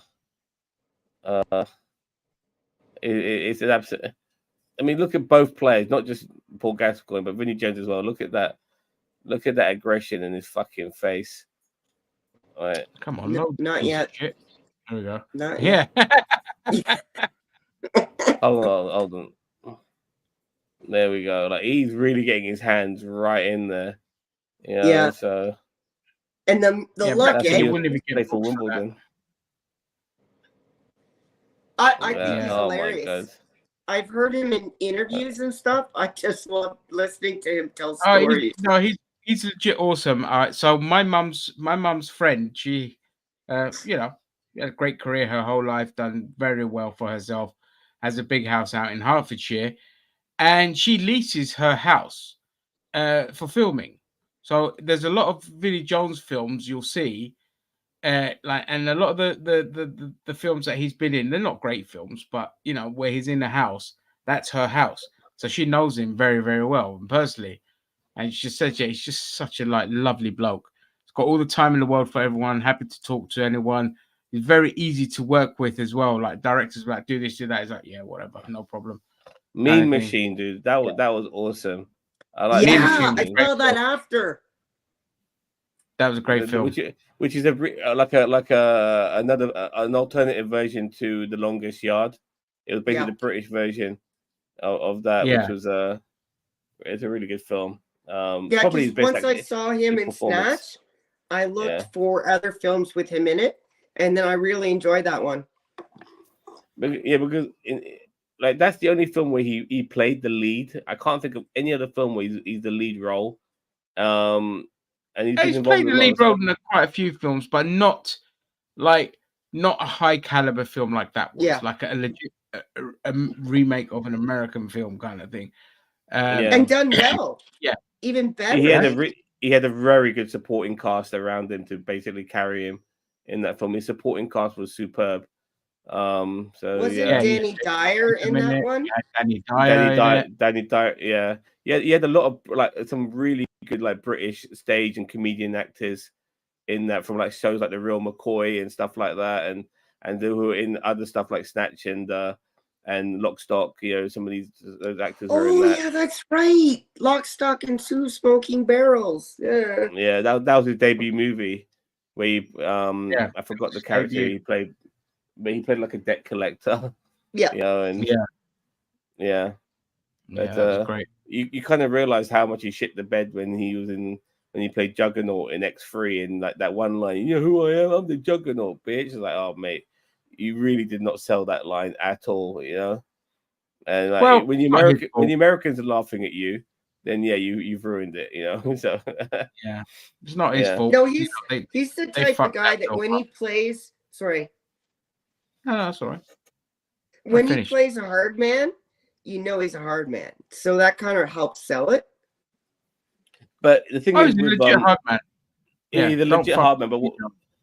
But the thing is with Mean Machine, which is what I liked, is that he was playing like a corrupt footballer, but not necessarily like a hard man. Probably a guy who could take care of himself, but not necessarily like a hard man, which was a really good bit of acting for him because he's always playing hard man, always. Yeah.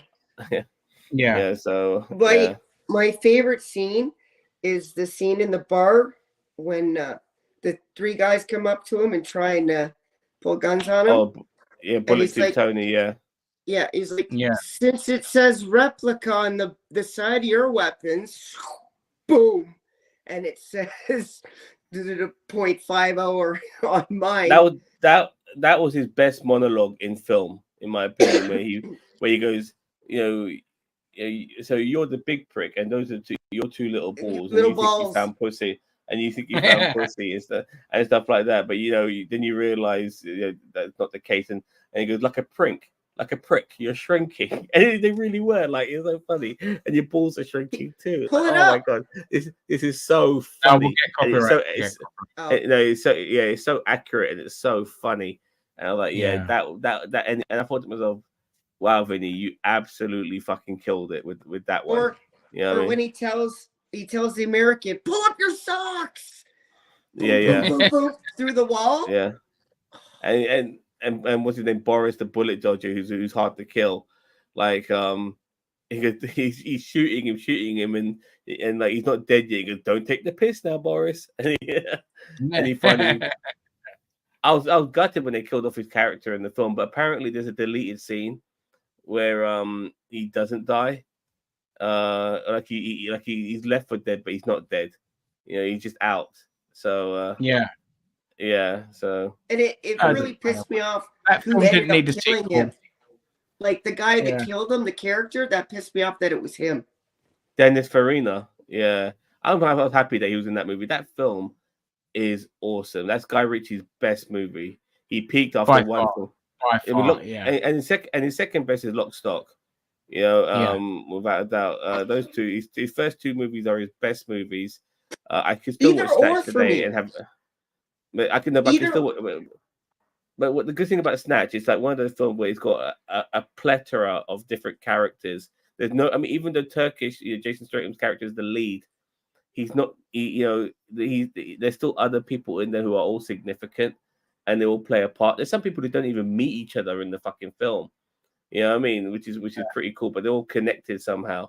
And I love that movie. It's fantastic. And Brad Pitt And it was playing ahead of its time. Traveler. That film style. introduced us to Stephen Graham as well, who's is an absolute monumental actor now. He's like fucking huge. But- like went on and played like Al Capone in Al Capone, in the Boardwalk series, Empire. Boardwalk Empire. What a fucking Yeah. great show Yep. that was. But the Well, style which for also- the time was so new and fresh too. The way he shot it, and I would say either or film for me is his number one because they're so brilliant in their own way. Yeah. Snatch just had better pacing, and that's Yeah. It had, More Yeah, He's innovative. an example of making more with a bigger budget rather than making shit with a bigger budget. That's true. Because he had Benicio del Toro in that fucking film as well, in Snatch, But with So he had a lot of Hollywood actors in that movie, and there's Dennis Farina, Brad Pitt, and Benicio del Toro, and he has some of the best British actors around, as well. Jason Fleming was in that, and Robbie G, and the other guy who's with him, who I've seen in a few scenes. He was in Walking Dead, this is great actors. It was a really good film. And Brad Pitt didn't fuck that role up, and he could have. No, he was He could've perfect. fucked He was it up. perfect. Brilliant. Yeah. And the thing is that he was just an element in that movie. He wasn't the element. He wasn't even the leading role of that movie. That's still Jason Statham's Turkish. And one thing I like about that movie as well is that Jason Statham, mate, like, you can act. You don't have to be this guy kicking ass all the time. Cheeto. Can I tell Jump you on. the number one scene? The number one scene in that movie is they're playing. There's a very melodic song. It's prior to the big fight. They go to meet Brad Pitt's character, and he says, "I'll fight the big guy," and he knocks him out, and they're not sure if he's dead or not. And they got Turk's younger sort of sidekick up against the barn. And they're deciding, and he knows they're deciding whether or not they're going to kill him and bury the two of them. And you just see one tear, along with the song that's playing at the time. Golden is brown. just golden brown. Yeah. Beautiful scene. Imagine that, Yeah. knowing that you could be getting killed, by a bunch of travelers. Oh my god! And you're Yeah, like, it's buddy, get the fuck up. Don't be dead. Don't be fucking the, dead. clo- the closest. Unfortunately, he's made a lot of shit since, and the closest Guy Ritchie has come to harboring back to those days is The Gentleman, which is all Yeah, right. great film.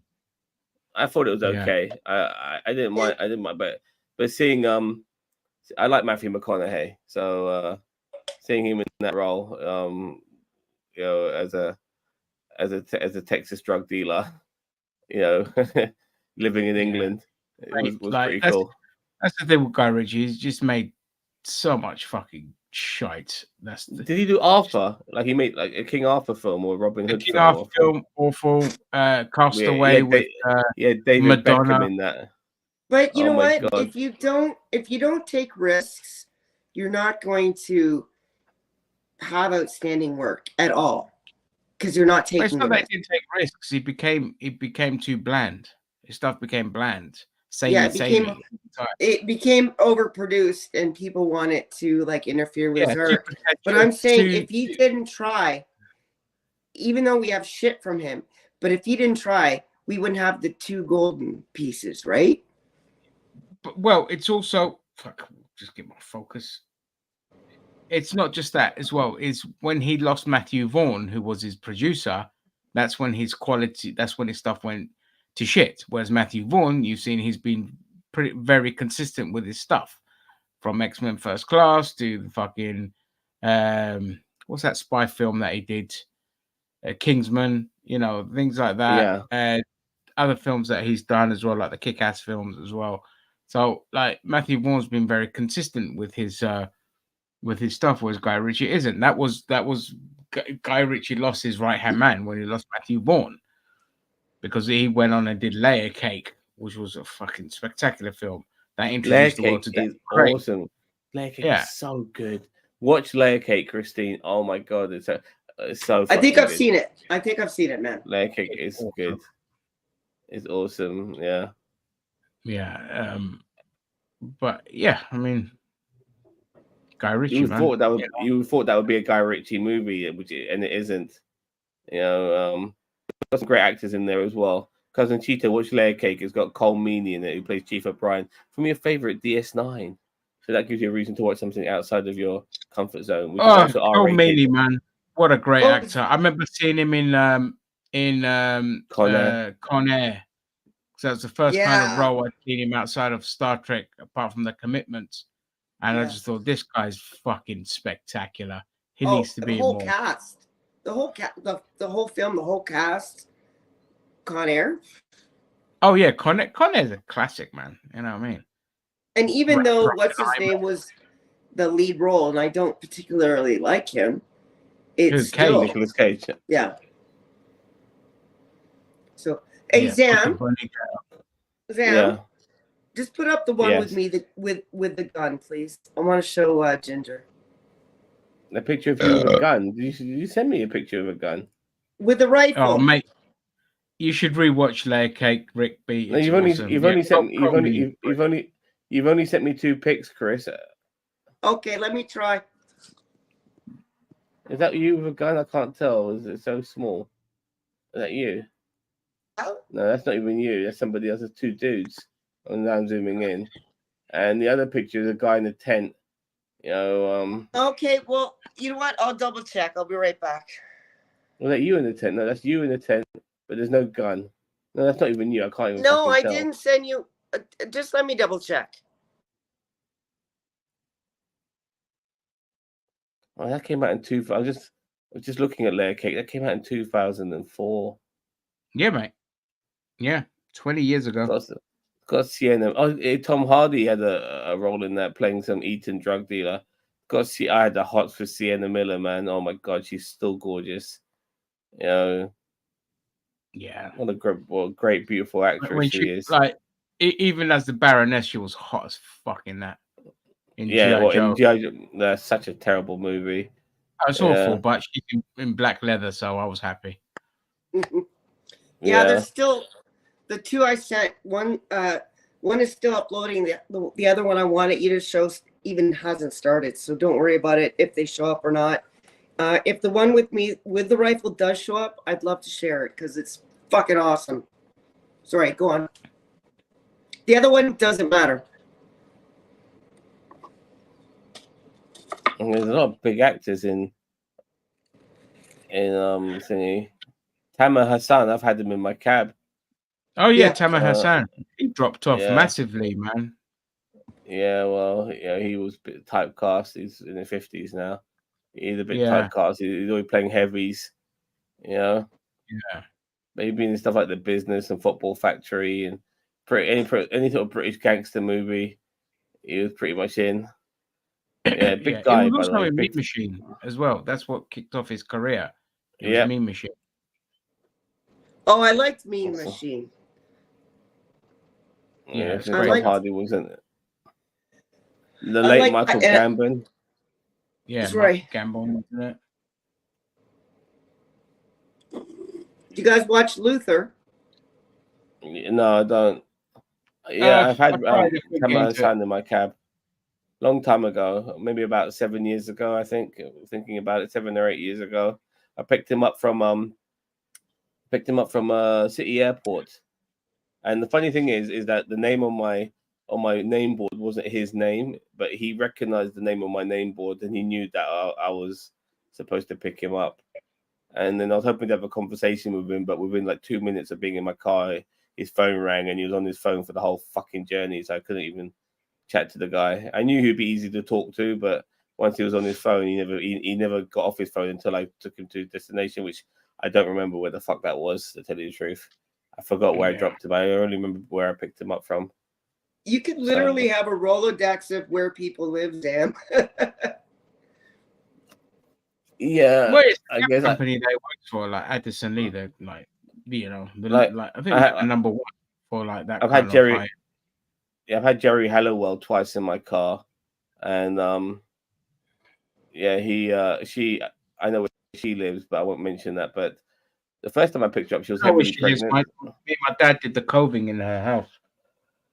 Yeah, and the second time I picked her up, I dropped her to the Grosvenor Hotel on Park Lane. Yeah, she's a nice lady. Most of the celebrities I pick up are quite nice. You know, they're not up their ass. A couple of them are, like Chrissy Hine from the Pretenders. We started off on the wrong foot, you know, and Oh yeah.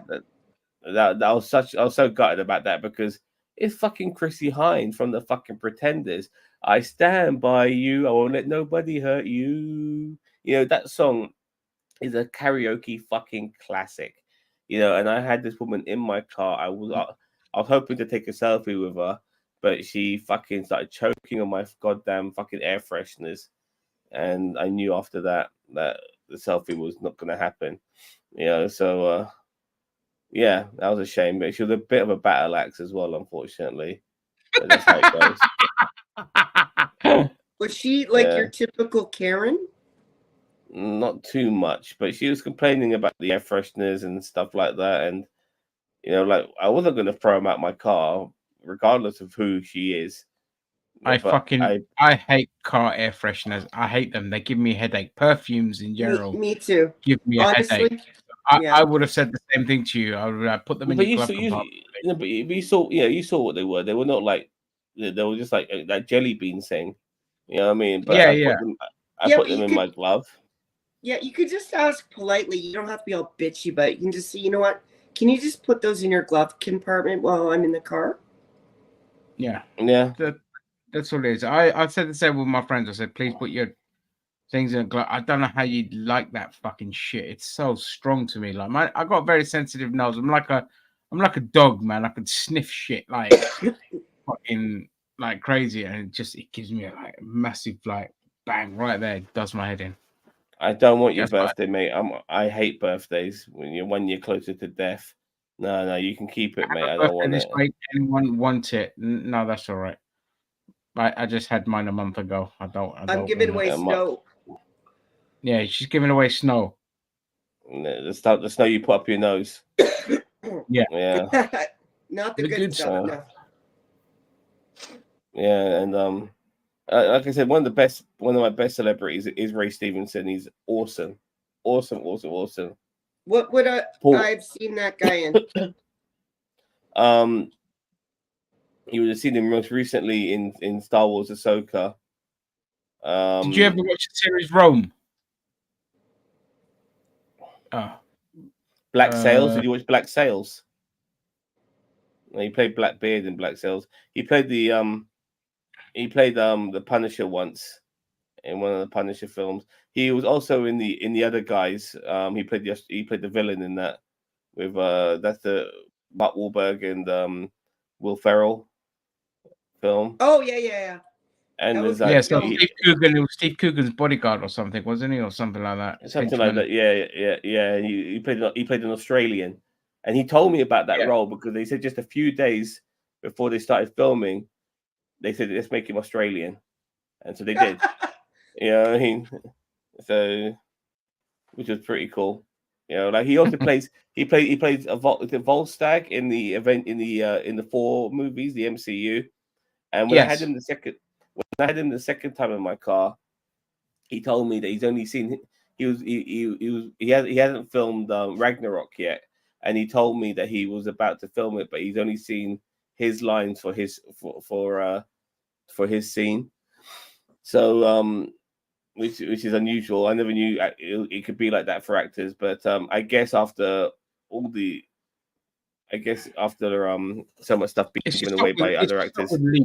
Yeah, it's just not and you only get your lines for I think the day or a couple of days before you're shooting and shit like that. It's very they're very, very controlling. And this is the one area where draconian security measures are allowed, because you don't want shit leaking out to ruin your thing. Like stuff keeps getting leaked out of Deadpool 3, and it's pissing me off because they're just spoiling it for me. And I keep saying to people, just say I have a spoiler picture in the comment section regarding this film. You want to see it, but no, they just plaster it right on there, and it fucking annoys me. So Christine, let me get this straight. So other than my looks, my weight, and my age, now I wouldn't be able to be an actor because I can't memorize lines in two days. The fuck?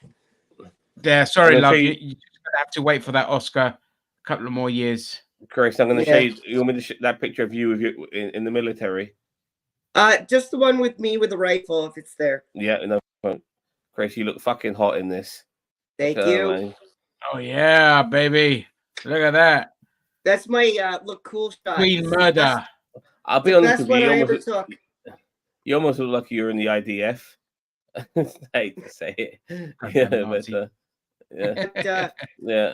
First day with the grenade launchers that we would have that rifle, C7A1 rifle made by Colt. They just adapted the grenade launcher to the bottom of that weapon that was rolled out for us that day. There was about 250 people in the range to use it for the first time. We were only given 2 rounds, except for if you were above the rank when it first came out. Yeah, except for if you were above the rank of corporal, because we didn't have enough rounds, so I only got 1 round. So out of the 200 to 250 people in the range, me being the only woman, guess who was the only person hit the tank? You. There you go. That's woke. That's woke. That's woke. Yeah. Goddamn woke Canadian military. Well, what the hell's happened with Cheeto? Him and granted, Ohio. it was the first time for everyone else too, right? So. Yeah. Let me see if this. Sorry, I'm just looking at. There's a game I discovered today. I say discovered. I saw other people playing it, and it looks amazing. I went onto Steam to have a look, and the reviews are like massively positive. So I'm just going to put this trailer on. It's called Bang on Balls Chronicles. So you're playing as balls, but not those kind of balls. You know what I mean? So yeah, just give me a second. Let me paste and go. I'll just show the trailer first. While he's looking that up, can you guys hear me now? Yep. Yeah, we can hear you now. Okay, and I can hear you guys. Finally, God. Okay. Yeah. Cheeto, very quickly. I thought you're not doing the unboxing with so on and so on today. Well, I mean, they're busy today, so I like. They mentioned I don't to do know. it on the weekend. Look, That's what, next time, look, before you rope me into one of your little things next time, you need to fly over here and you do the unboxing with them. no, but just do me a Yeah, favor. Zam, Just you try and jerk. Yeah, Cheeto, like if I you could mean, just- like he didn't. He said, "Hey, can you go do an unboxing with them?" I'm like, sure, I guess. Like, Cheeto, but if you could just like, it's just been a while now. If you could just try and get it over with, that'll be. If you could please, just for my sake, if you could do it for me, if you could just get it over. I am with, doing it for know. you. That's the only reason why I'm Thank doing you. it. Otherwise, I would have. If I was doing it for Ginger, I would have told you to f off. Oh, thanks. Oh, thank you. I Yeah, love it's to just hear. No, I it's just love it's to hear hard the to love. hard to tie them down. They're always busy. So I never. Well, if you could guilt trip and say, "Look, come on, we need to do this for Zam. He deserves it. Whatever, something like that." Yeah, he does. You're an Yeah, like, American, come on. Cheeto. Use your fucking gun to threaten Yeah. them into doing the unboxing. And you should be like, "I'll box the fucking shit. Turn it down your neck, you son of a bitch." Just simple shoot things the like that. box. Just shoot Yeah, the box. shoot the box. I'm making But it. I'm giving it speed boost. I'll be Make it honest go with you. fast.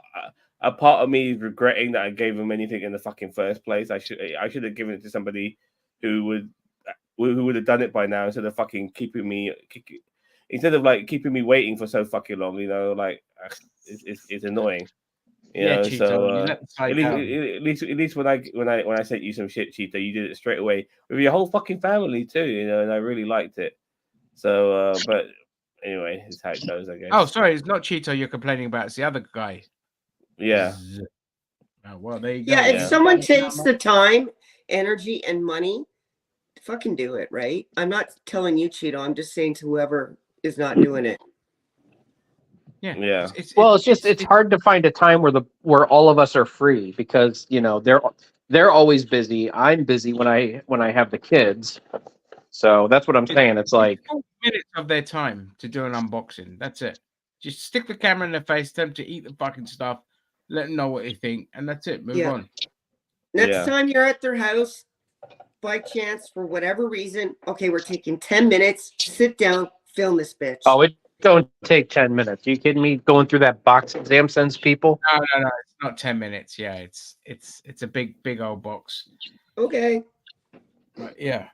It's all right. I'll get it handled eventually. All right, thank you, Cheetah. As a Canadian, I just have to say this. Sorry. Sorry, eh? What a fucking game. You're not talking about sweets, you fat bastards. Right. Here we go. What the hell is this? Oh, wait, hang on. Oh, no, it's not. What the hell? What?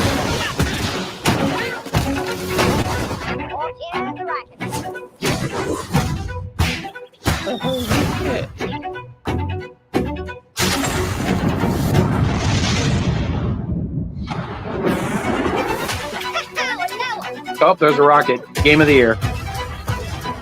Yeah. Oh, you're better to the fucking Skull and Bones.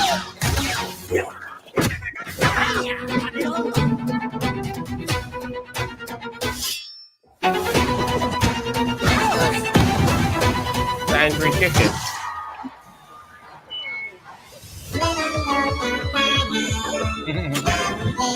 I saw a lightsaber.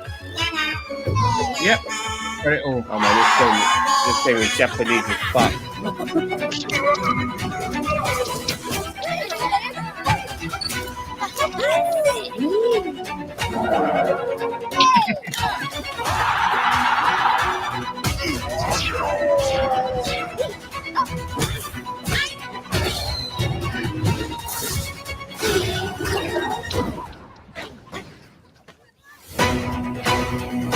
Peter, I can imagine little Timmy playing. I saw Leonardo. Yeah, I'm gonna tell her. This is the sort of game little Timmy will play for sure, man. The game is called Bang on Balls. Bang on Balls. Yep. No PS4 subtlety there. it said. It looks fucking awesome. It's on Steam. It's only 20 quid. So I'm definitely gonna get that, download it tomorrow and play that. It looks great. Yeah, so I love. That's what I mean when I talk about like when we're complaining about gaming. Like when it looks like weird, original, try something different. You've won me over. I don't want your bland, generic, same old first-person garbage. Give me Yeah. random Have you not shit played like this. Fall Guys, man? That game makes me laugh like a motherfucker, man. I would I don't play like it. Fall Guys because it moves too slow. I wish they moved a bit faster. That's all. I would play that game, and I'm not a big gamer, so Yeah, if you win exactly. It's me, awesome. It's awesome. The funniest game I've ever played recently is Gang Beasts, which just oh my god, that game Gangbang. was so hilarious. Yeah, the mechanics on that are just ridiculous, but in a good way. And but yeah, I'm gonna get this tomorrow. I can't. It's just fucking awesome looking. yeah, tell us next Friday how it went. Yeah, I'll let you know. Yeah, I'll review it for sure. I'll be reviewing it on the channel. Give my thoughts. So But, I was Right back. Yeah, no worries. So I was listening to your guys' talk about. I started watching The World's Gone Insane earlier today. I got through some of your Suicide Squad talk. So you guys don't think that game's going to be amazingly awesome? Like, You being sarcastic. No. I did think that I'm like that was my thought right before you guys said it was that I said this is going to be the end of Rocksteady, like for real. Yeah. Well, we already said that most of the original members of Rocksteady have moved on to pastures new and they're starting their own studio called 100 Star Studios. So Yeah. if current Rocksteady is not got the original members in it, let it fucking die. Let it fucking die a gruesome death. Because the original people there have already moved on, and hopefully they'll make better stuff than these false imitators, So yeah. These imitators, not even false, so that's a double negative. Yeah, it's like These Blizzard. imitators. Nobody from Blizzard is there anymore. You know what I mean? It's a shell of what it used to be. It's not even Blizzard. It's just Well, that's how it goes with Activision. all these studios. Yeah, they lose all their best. It happened with was it Obsidian Studios where everyone left and they went off and did their own thing, or they left Bethesda, despite the fact that they did the best Fallout game and all this kind of shit. It happens all the time. Yep. Yeah. Yeah. I was. You guys are talking about Gotham Knights. I'm actually playing through Gotham Knights right now. Like, I don't think it's as bad as everybody made it out to be, but I don't think it's anywhere near as good as the worst Arkham game.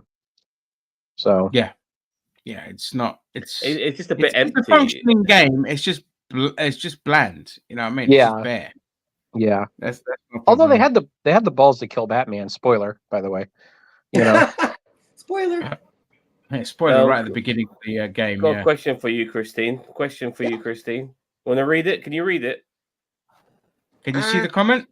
Christine, did they let you keep your C7 rifle? No. Cristiano I don't Ronaldo need rifle. it here. I don't even lock my door, so why would I need a gun? Or a rifle, sorry. But you're literally in the middle of fucking nowhere. Yeah. But you might get a bear that might break in. You know what I mean? Oh, the C7 is only a 5.56. It would just piss him off. Oh, just piss him off. Oh, right. I was watching. You heard of Eddie Hall? The bodybuilder, world's strongest man. He's currently the world's strongest man. I think he had a little stint in boxing as well. He fought against the Mountain from fucking Game of Thrones. Anyway, he beat him. No, Mountain beat him. Mountain beat Eddie Hall. Did he? Oh, right. Yeah. But he was in Kentucky and he was firing some guns, and Jesus Christ, like some of these, like he fought this one gun, like the bullet was so fucking big. You know what I mean? Cal. That is a 50 cal. It was like 50 huge. Cal. You know what I mean? And like the gun itself could only be loaded with one bullet at a time. That's how big the bullet is. And like the gun itself, is it the M50? Isn't it the name of that sniper rifle? It's not a sniper rifle. In the army. It's a rifle gun, but it's like a modern day elephant gun. You know what I mean? And like the bullet is huge.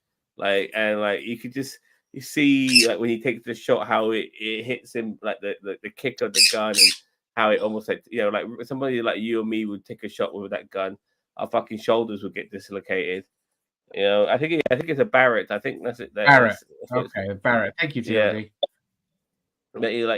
But I'll be honest with you, like I would love to have like a Magnum 500, I think it's called, and fan it like.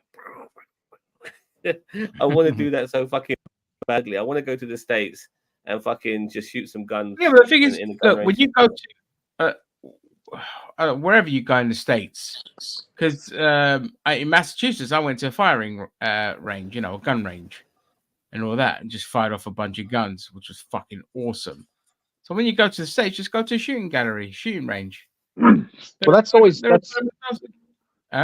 that's always my big point when when people are about guns. I'm like, I have no problem with people owning guns, but they should have to, like, especially the higher magnitude weapons, like they need to be. You need to leave them at the shooting range. You know what I mean? Like at the shooting range, you need to be locked up in a locker, like in a locker or whatever, at a shooting range where you can go and use them. They should not be in your home. If you want to have a hand pistol or something like that, that's fine. But that's always my big argument with people is like, look, if you want to have some high caliber weaponry, you can't have it in your home. Right, because they're designed for war. They're not home protection.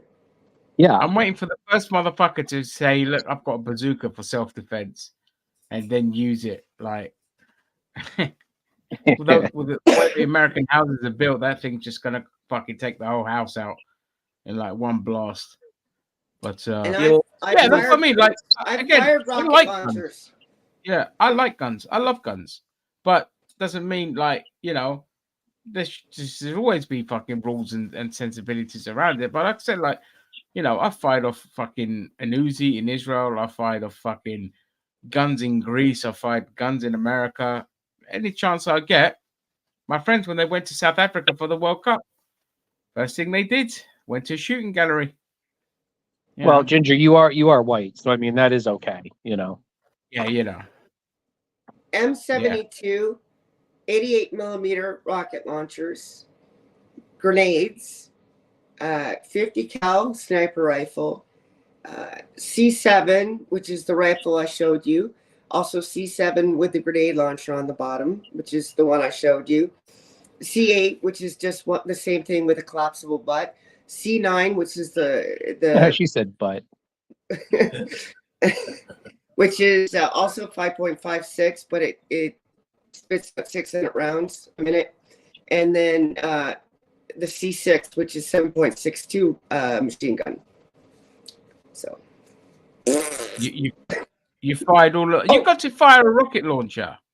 2 different types, and a Browning 9mm, and a revolver in civilian life, and another 9mm in civilian life. I thought I had a harder one. I fired an MP5. Check this MP5. Whoa, fuck. I'd shoot myself in the head. Yeah. Look at that. Kickback. That's slow, yeah. The muscle. Look at the muscle. And he's a big, strong man, and he's feeling that gun.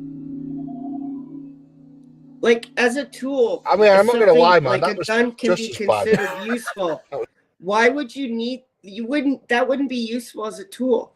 Because you'd end up fucking yourself up.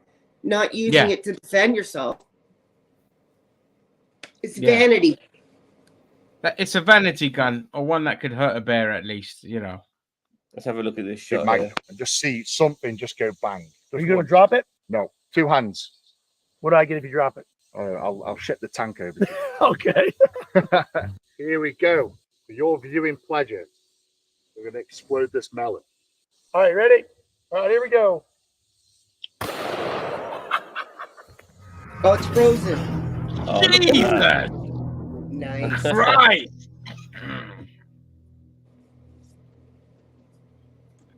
That is awesome. That is brain matter. Yeah, that is your brain on republicanism. It's can more imagine, pink so this that's when it's the brain. TLD. Oh no, I want everything. I just know how to use them. It's not about whether you know how to use them. It's about it just takes one unhinged moment for you to just like start unloading on people. You know. It doesn't even take one unhinged moment for yourself. Think about your kids. Like as I said, with in this day and age with kids, it's like, and I'm a big proponent of good parenting, but having that kind of weaponry in the home to give the kids a temptation is still, You you could be the best Yeah, parent in the you can world, but own it, but it has to stay at if your the shooting kid's range. 5, I don't care how good a parent you are. If they see a gun, they're gonna pick it up. Yep. Okay, this is that big gun I told you about, the elephant gun sort of thing. Check this out. 5-gallon jug of water, mustard, and relish. It's in a cinder block. Why not? Maybe another one. I think Jamie's about to have his revenge, Eddie. Look at the size of it. It's just so ridiculous. Jesus It's giant. Christ, that's not a 50 cal. There's that's a dildo. 2,150 grains. Let me hold that in my hand because I've got big hands. 2,150 So this thing loads like artillery. Pull this little lever here, and then as you can see, it lowers this like breech. And it's like loading a cannon. It really is. It's like shoulder fired artillery. Let's take that there. That's what you put your cigars in. 2,500 And then you raise grains your of breech. black powder. All good. Everyone happy? Yep. Good God. Oh, that moved you a little more than 7 inches that time, Eddie. Oh, my Jesus Christ. That moved you. Take that off me. 370-pound man just got shoved. He's a tank, and look at that, man. This tank.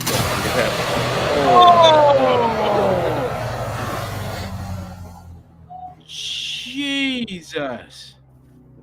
That can happen a lot too if you're not careful with a weapon with a scope on it. Yeah. And you're and you can hit somehow. right. Sorry. Oh shit! Yeah, you're right. Hey, this is I love how we're watching this stuff. This is our right winger hour, like where we try to tempt right wingers into subscribing. But if you're using a rifle with a scope on shoulder it, surgery. and you're, I mean, just look at the destruction. oh, I So thought yeah, it was he went through everything, all of it. Do you think the bullet? So what does you're the looking bullet at do? here is So that hydrostatic shock. the So bullets forced everything down. yeah, it hit it with so much energy that it just bent the table. There it is, Eddie, right there. You have to get it. I've got the gun, but it's right there on This a piece of God is water. my That's the witness. bullet. That's the It's bullet. broken It in was like a big half. rock. Yeah. So That's the that has bullet. gone through the water, and the force from that bullet has forced the water down and broke the table. That is just insane. Imagine what that would do to a stomach. It's on my channel, but it was a zombie torso. And It must have ripped it completely open. It's pretty brutal. I lined 2 of them up. It's on Yeah. his channel. Blew I'm through gonna go both follow of that them. guy's channel. And then we lined them up, and Kentucky I went Ballistics through is called.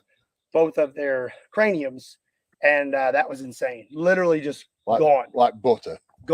just Oh. disintegrated. There you go. America, baby.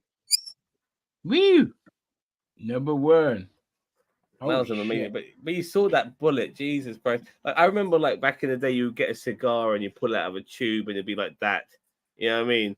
Or but all that thing could be a fucking dildo. I guarantee you there's some fucking women out there who got a bullet like that and they're fucking doing the business on themselves with it. Dude, there is You know what I mean? literally there are literally sex toys called bullets that look like that. So yes, but Yeah. I would They're never like that. put anything with 2,000 plus grains of black powder in my pussy.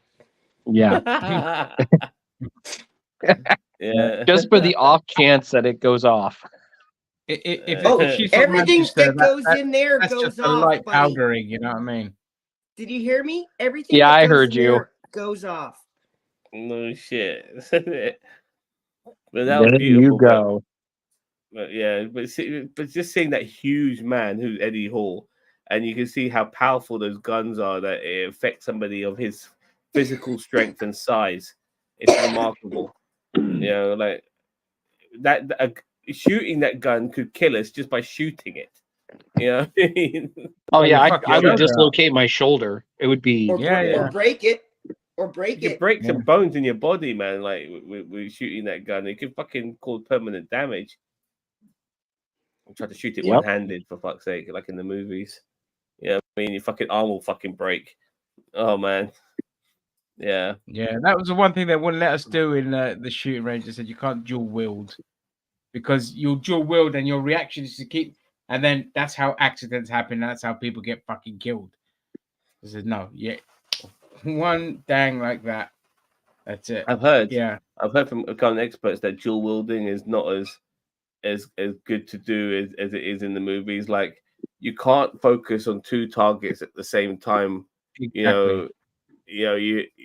Yeah, exactly. If you're always going to be Yeah, pointing both your guns at one target. Yeah, they've done all the tests on it as well, and it just shows like I think MythBusters did it as well, where they showed how wildly inaccurate and stupid it is. It just looks cool, you know what I mean? And in the game, it's great when you've got your dual wielding pistols.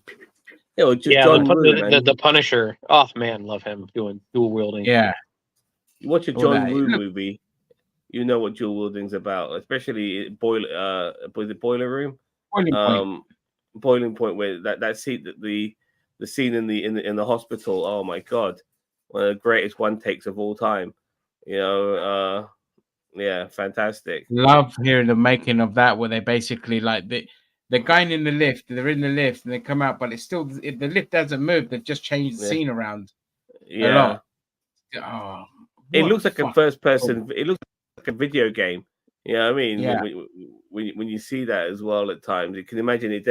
Like games like Time Crisis, it was influenced by Boiling Point. Oh, So for sure. Oh, those were great yeah. games. Time Crisis. Yeah. Oh no, those were that were the rail shooter games. Yeah, they were good as well. That was definitely definitely influenced by that. But the funny thing is that love that but yeah, game. I would play Time Crisis. I would never get through it. But luckily for YouTube, you can watch the entire Time Crisis game on YouTube, so you can see how the fucking game ends.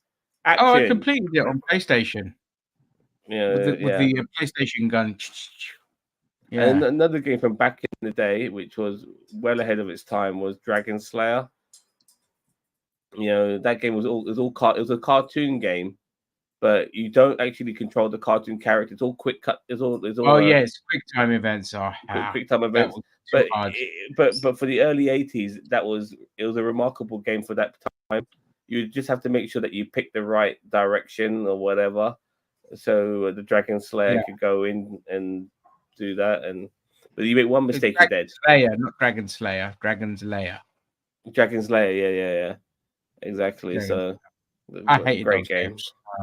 Well, my friend on the CDI, and on the CDI, just the fucking the lag input, it was awful. I don't. There's games like that I don't like to play, but I like to watch, and that's one of those games because to see it being played out and seeing him rescue the princess at the end and all of that shit. It feels a bit Lord of the Ringsy, Hobbit like, with him going into the lair and saving from the dragon and all that gold and all of that shit. So yeah. And by the way, Arsenal won 5-0 today as well. 5-0, baby. Yeah. Good to see us fucking smashing it. I was hoping we'd get a high score in that game because we need that goal difference up. But yeah, Cheetah, anything else you want to talk about? Not really. I mean, I don't know. Just looking to shoot the shit. Yeah, I'm trying to think of regarding I know that someone's already working on this, but you know what I was thinking when you guys were talking about Suicide Squad, Rocksteady, and what is it, 100 coins or rings or stars or whatever it is? Dude, they need to do the Ninja Turtle Last Ronin game. Like, I know there's already one in the works, but they need to be the ones to do that game. Oh yeah, give them the turtle license. I didn't think about that. Oh yeah, the turtle. That'd be. Somebody's already working on it, but I'm like, even if they did like not even a Last Ronin, just do like a more adult-oriented, black, noir Ninja Turtles type game. With the turtles and like. I think that would be amazing if the Rocksteady crew, not Rocksteady themselves, the Rocksteady crew, the OG, did that game. That studio's not far from me. It's a train ride away and a 10 minute. Did you guys and I'll go down there and I'll give them a list. I'll be like, Judge Dredd, Teenage Mutant Ninja Turtles, Savage Dragon. I can't hear Ginger. If you want to deal with Todd McFarlane, that's your list. fucking go and do it. And Yeah, the go boys. do it. That is your assignment. Go do it. That's I you. can That's you hear sorted for the Tito, next but 3 not years. Ginger. What's Yeah, that? I Christine? can hear Ginger.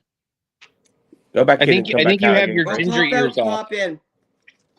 Yeah. Okay, tell him. Yeah, Yeah, don't I worry. can hear you. Please. I can hear you. Yeah, we're good. You're I'll be good. right back. All right.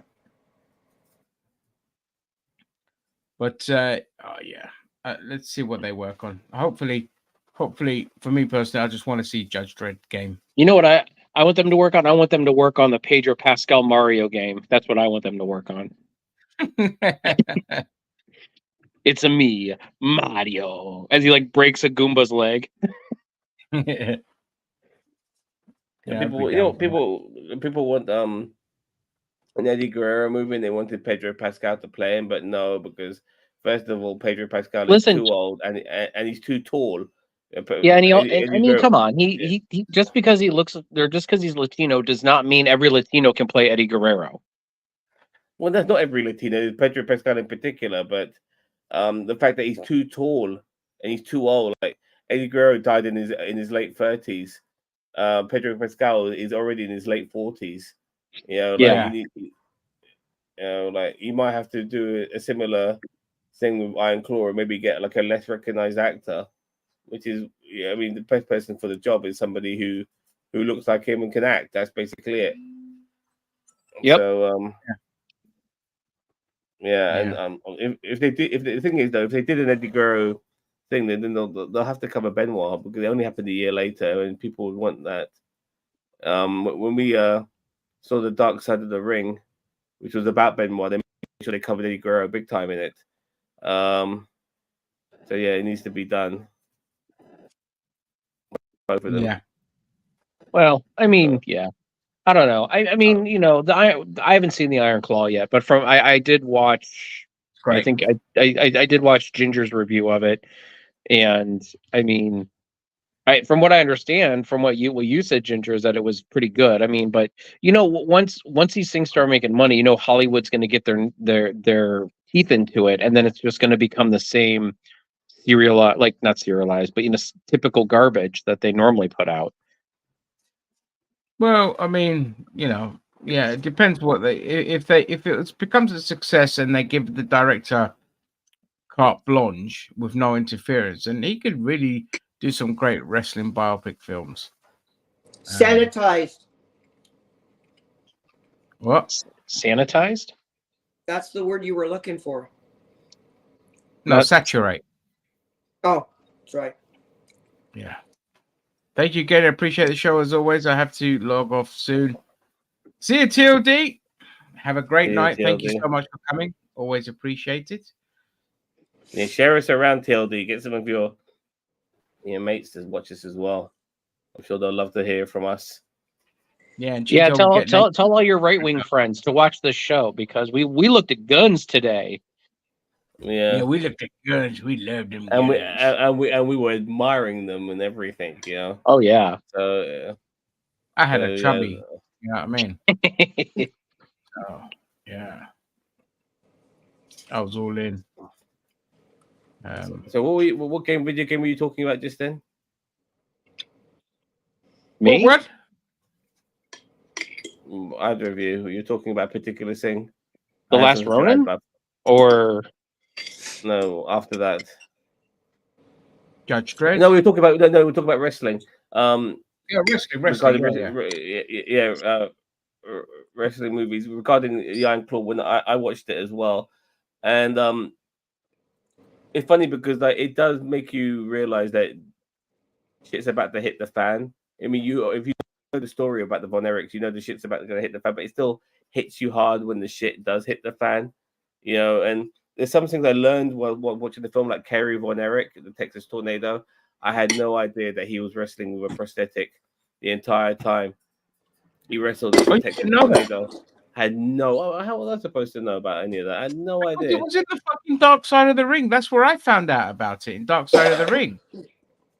Really? That he was wrestling with a prosthetic. I didn't know until that Von Erich episode.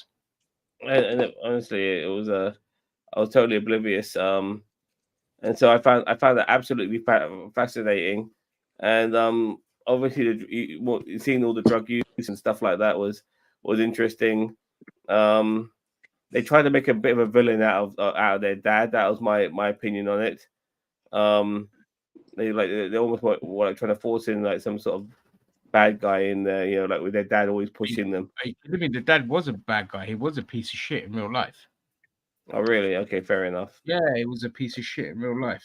Oh yeah, I mean he took advantage of the kids just in every stretch of the imagination. What happened? Yeah. Like knowing there was a Von Erich brother who died before the other Von Erichs were born. Like there was two Von Erich brothers at the time, and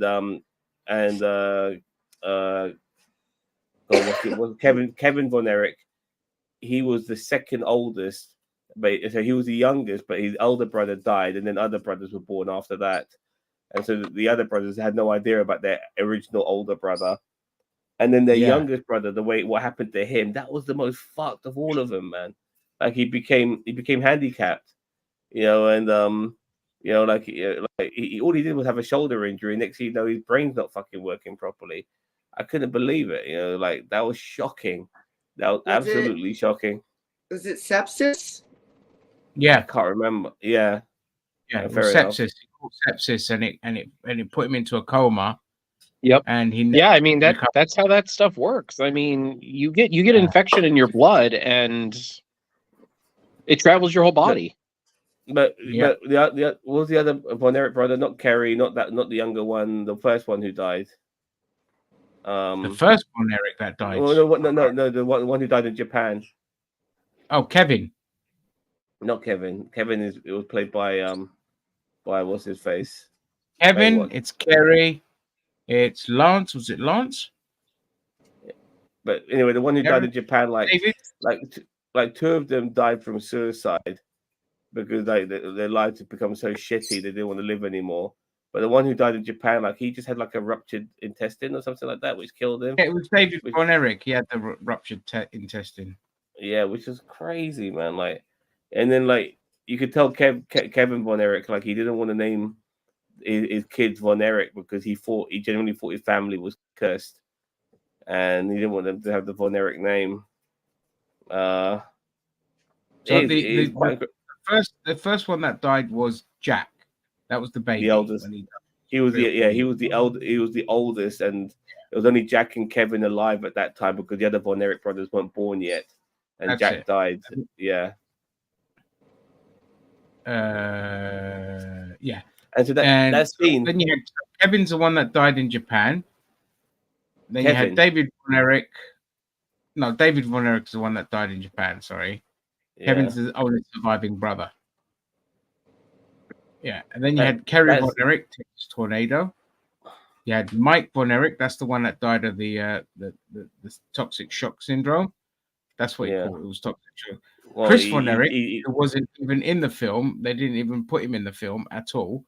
See, that's what I didn't like about that is that they were actually like they took somebody out for, you know, like if you're going to do a biopic on somebody, you know, don't omit things. You know, like if we're talking about fiction like Lord of the Rings, like people get upset about Tom Bombadil not being in Lord of the Rings, and I'm like, he's a fictional character. Like he didn't really add too much to the movie, whatever. But this is a biopic about the Von Erich family. Like, I'm sorry, like even if you can't dedicate all the time to them, you still need to at least put them in there because they existed. Well, it's the fact that Mike Von Erich was so devastated by his brother's death, of Chris Von Erich's death, that it drove him to shoot himself in the head, and that was a big omission and frustrating. Oh, really? Yeah. Okay. So Chris Von Erich, he was the one. He was only 5'4". He had a lot of health problems and all that, but he was still managed to get himself built like a brick shithouse. But he couldn't carry on. And he spoke to one of his brothers. He wanted to commit suicide, and one of his brothers was like, "Please don't do it." And his brother, "Okay, I won't do it." And then as soon as his brother left, I think he just jumped off a cliff, killed himself. So there was three suicides. So suicide in wrestling is incredible. Like how many wrestlers have done it? you know, have ended their lives outside of the Von Erichs as well. Like it's freaky. It really is. But it was that culture that Jim Cornette misses. You know, the drink, the drugs, the crazy lifestyle, never sleeping, injuries, all the injuries, all this kind of shit, all the painkillers that they were on, and all of that. You know, because then the stress of the road life. That's why they were so fucked and, up. and as much as I love Jim Cornette, this is where I feel like he takes that shit for granted because he wasn't a wrestler. He was a manager. Yeah, he might have taken a few bumps here or there, manager bumps and stuff like that, but he didn't need to get into fucking shape like these guys and like burn their candle at both ends like the way these motherfuckers had to. You know, like these guys had to. They party hard, they lived hard, they drink hard, but they had to work out religiously as well to have the physiques they had as well. And how they ate. And they ate and they traveled. Depriving yourself of the nice shit. And they're on steroids as well. Like a lot of them took and then the steroids steroids drugs kicked in as well in the 80s. And all that shit just drove people fucking bonkers. It's just so it's easy for someone like Cornette to say all of that shit, but he should know better that a good portion of those wrestlers, some people that died way too young in their 30s, you know, so many wrestlers died in their 30s, and you know, dying in your 30s and 40s and 50s, you know, when you're supposed to be like athletes to a degree of physical specimens, it shouldn't happen. Yeah, because unfortunately there was that culture of the drugs and all of that, booze, drugs, and just the physical toll it will take on their body. And, you know, that's the culture that Jim Cornette misses, which is fucking ludicrous. He complains when all today they're all sitting there playing video games and all that. And I'm like, mate, fuck you, man. There's a much more positive locker room and positive atmosphere now than there used to be. And the people, you know, they're fucking sober. They take their training very serious. They're a lot more disciplined now. They don't fucking drink, all this kind of shit. And that's what you don't like. You know, okay, you could say that all the drugs that they did gave them a personality, but you know, not much you could do with that. Is that the one that shit on your keyboard? Yeah, that's Icarus. You named him. Remember that? Oh, no, you just fell off Oh, my I hand. did. Yes, I did. Because I've just swapped places on the screen because it's closer to my camera, and he likes to, when he sees a bird on screen, whether it be himself or another bird, he just wants to like peck at it. Yeah, that's fine. So that's what he was doing right now. Yeah, there's no order to the screens. It's all good. It's all good. Anyway, I I've think I'm going to jump off. Come a long way with him. Yeah, I'm going to jump off because I'm tired myself. I don't know if you guys want to carry on. Sorry, what's TLD saying here? You're the one who missed conversation from a person. I mean, said always, yeah. A problem shared is a problem halved, as we say in the UK. Yeah, you're one missed conversation. Yeah, you're spot on. Yeah, cool. All right then, guys. I'm gonna jump off. Don't know if you're gonna carry on. No, so I'll just just go ahead and end it. All right.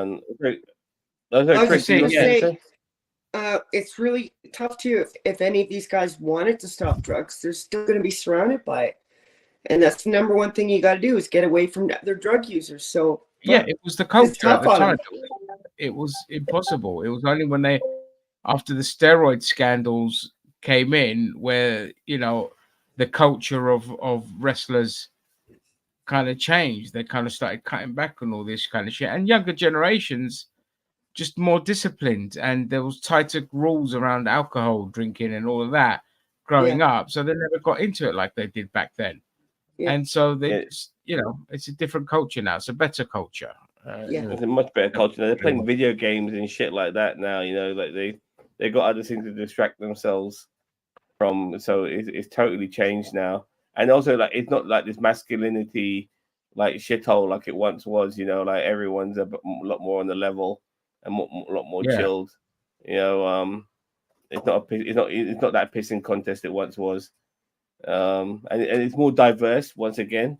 Going back to that, so you got Muslims in the group and stuff like that. You're not going to be going on the piss, So with like certain people who are of Islamic descent, people like Sami Zayn and at the time Mustafa Ali when he was there, and he's no longer there anymore. But you know what I mean.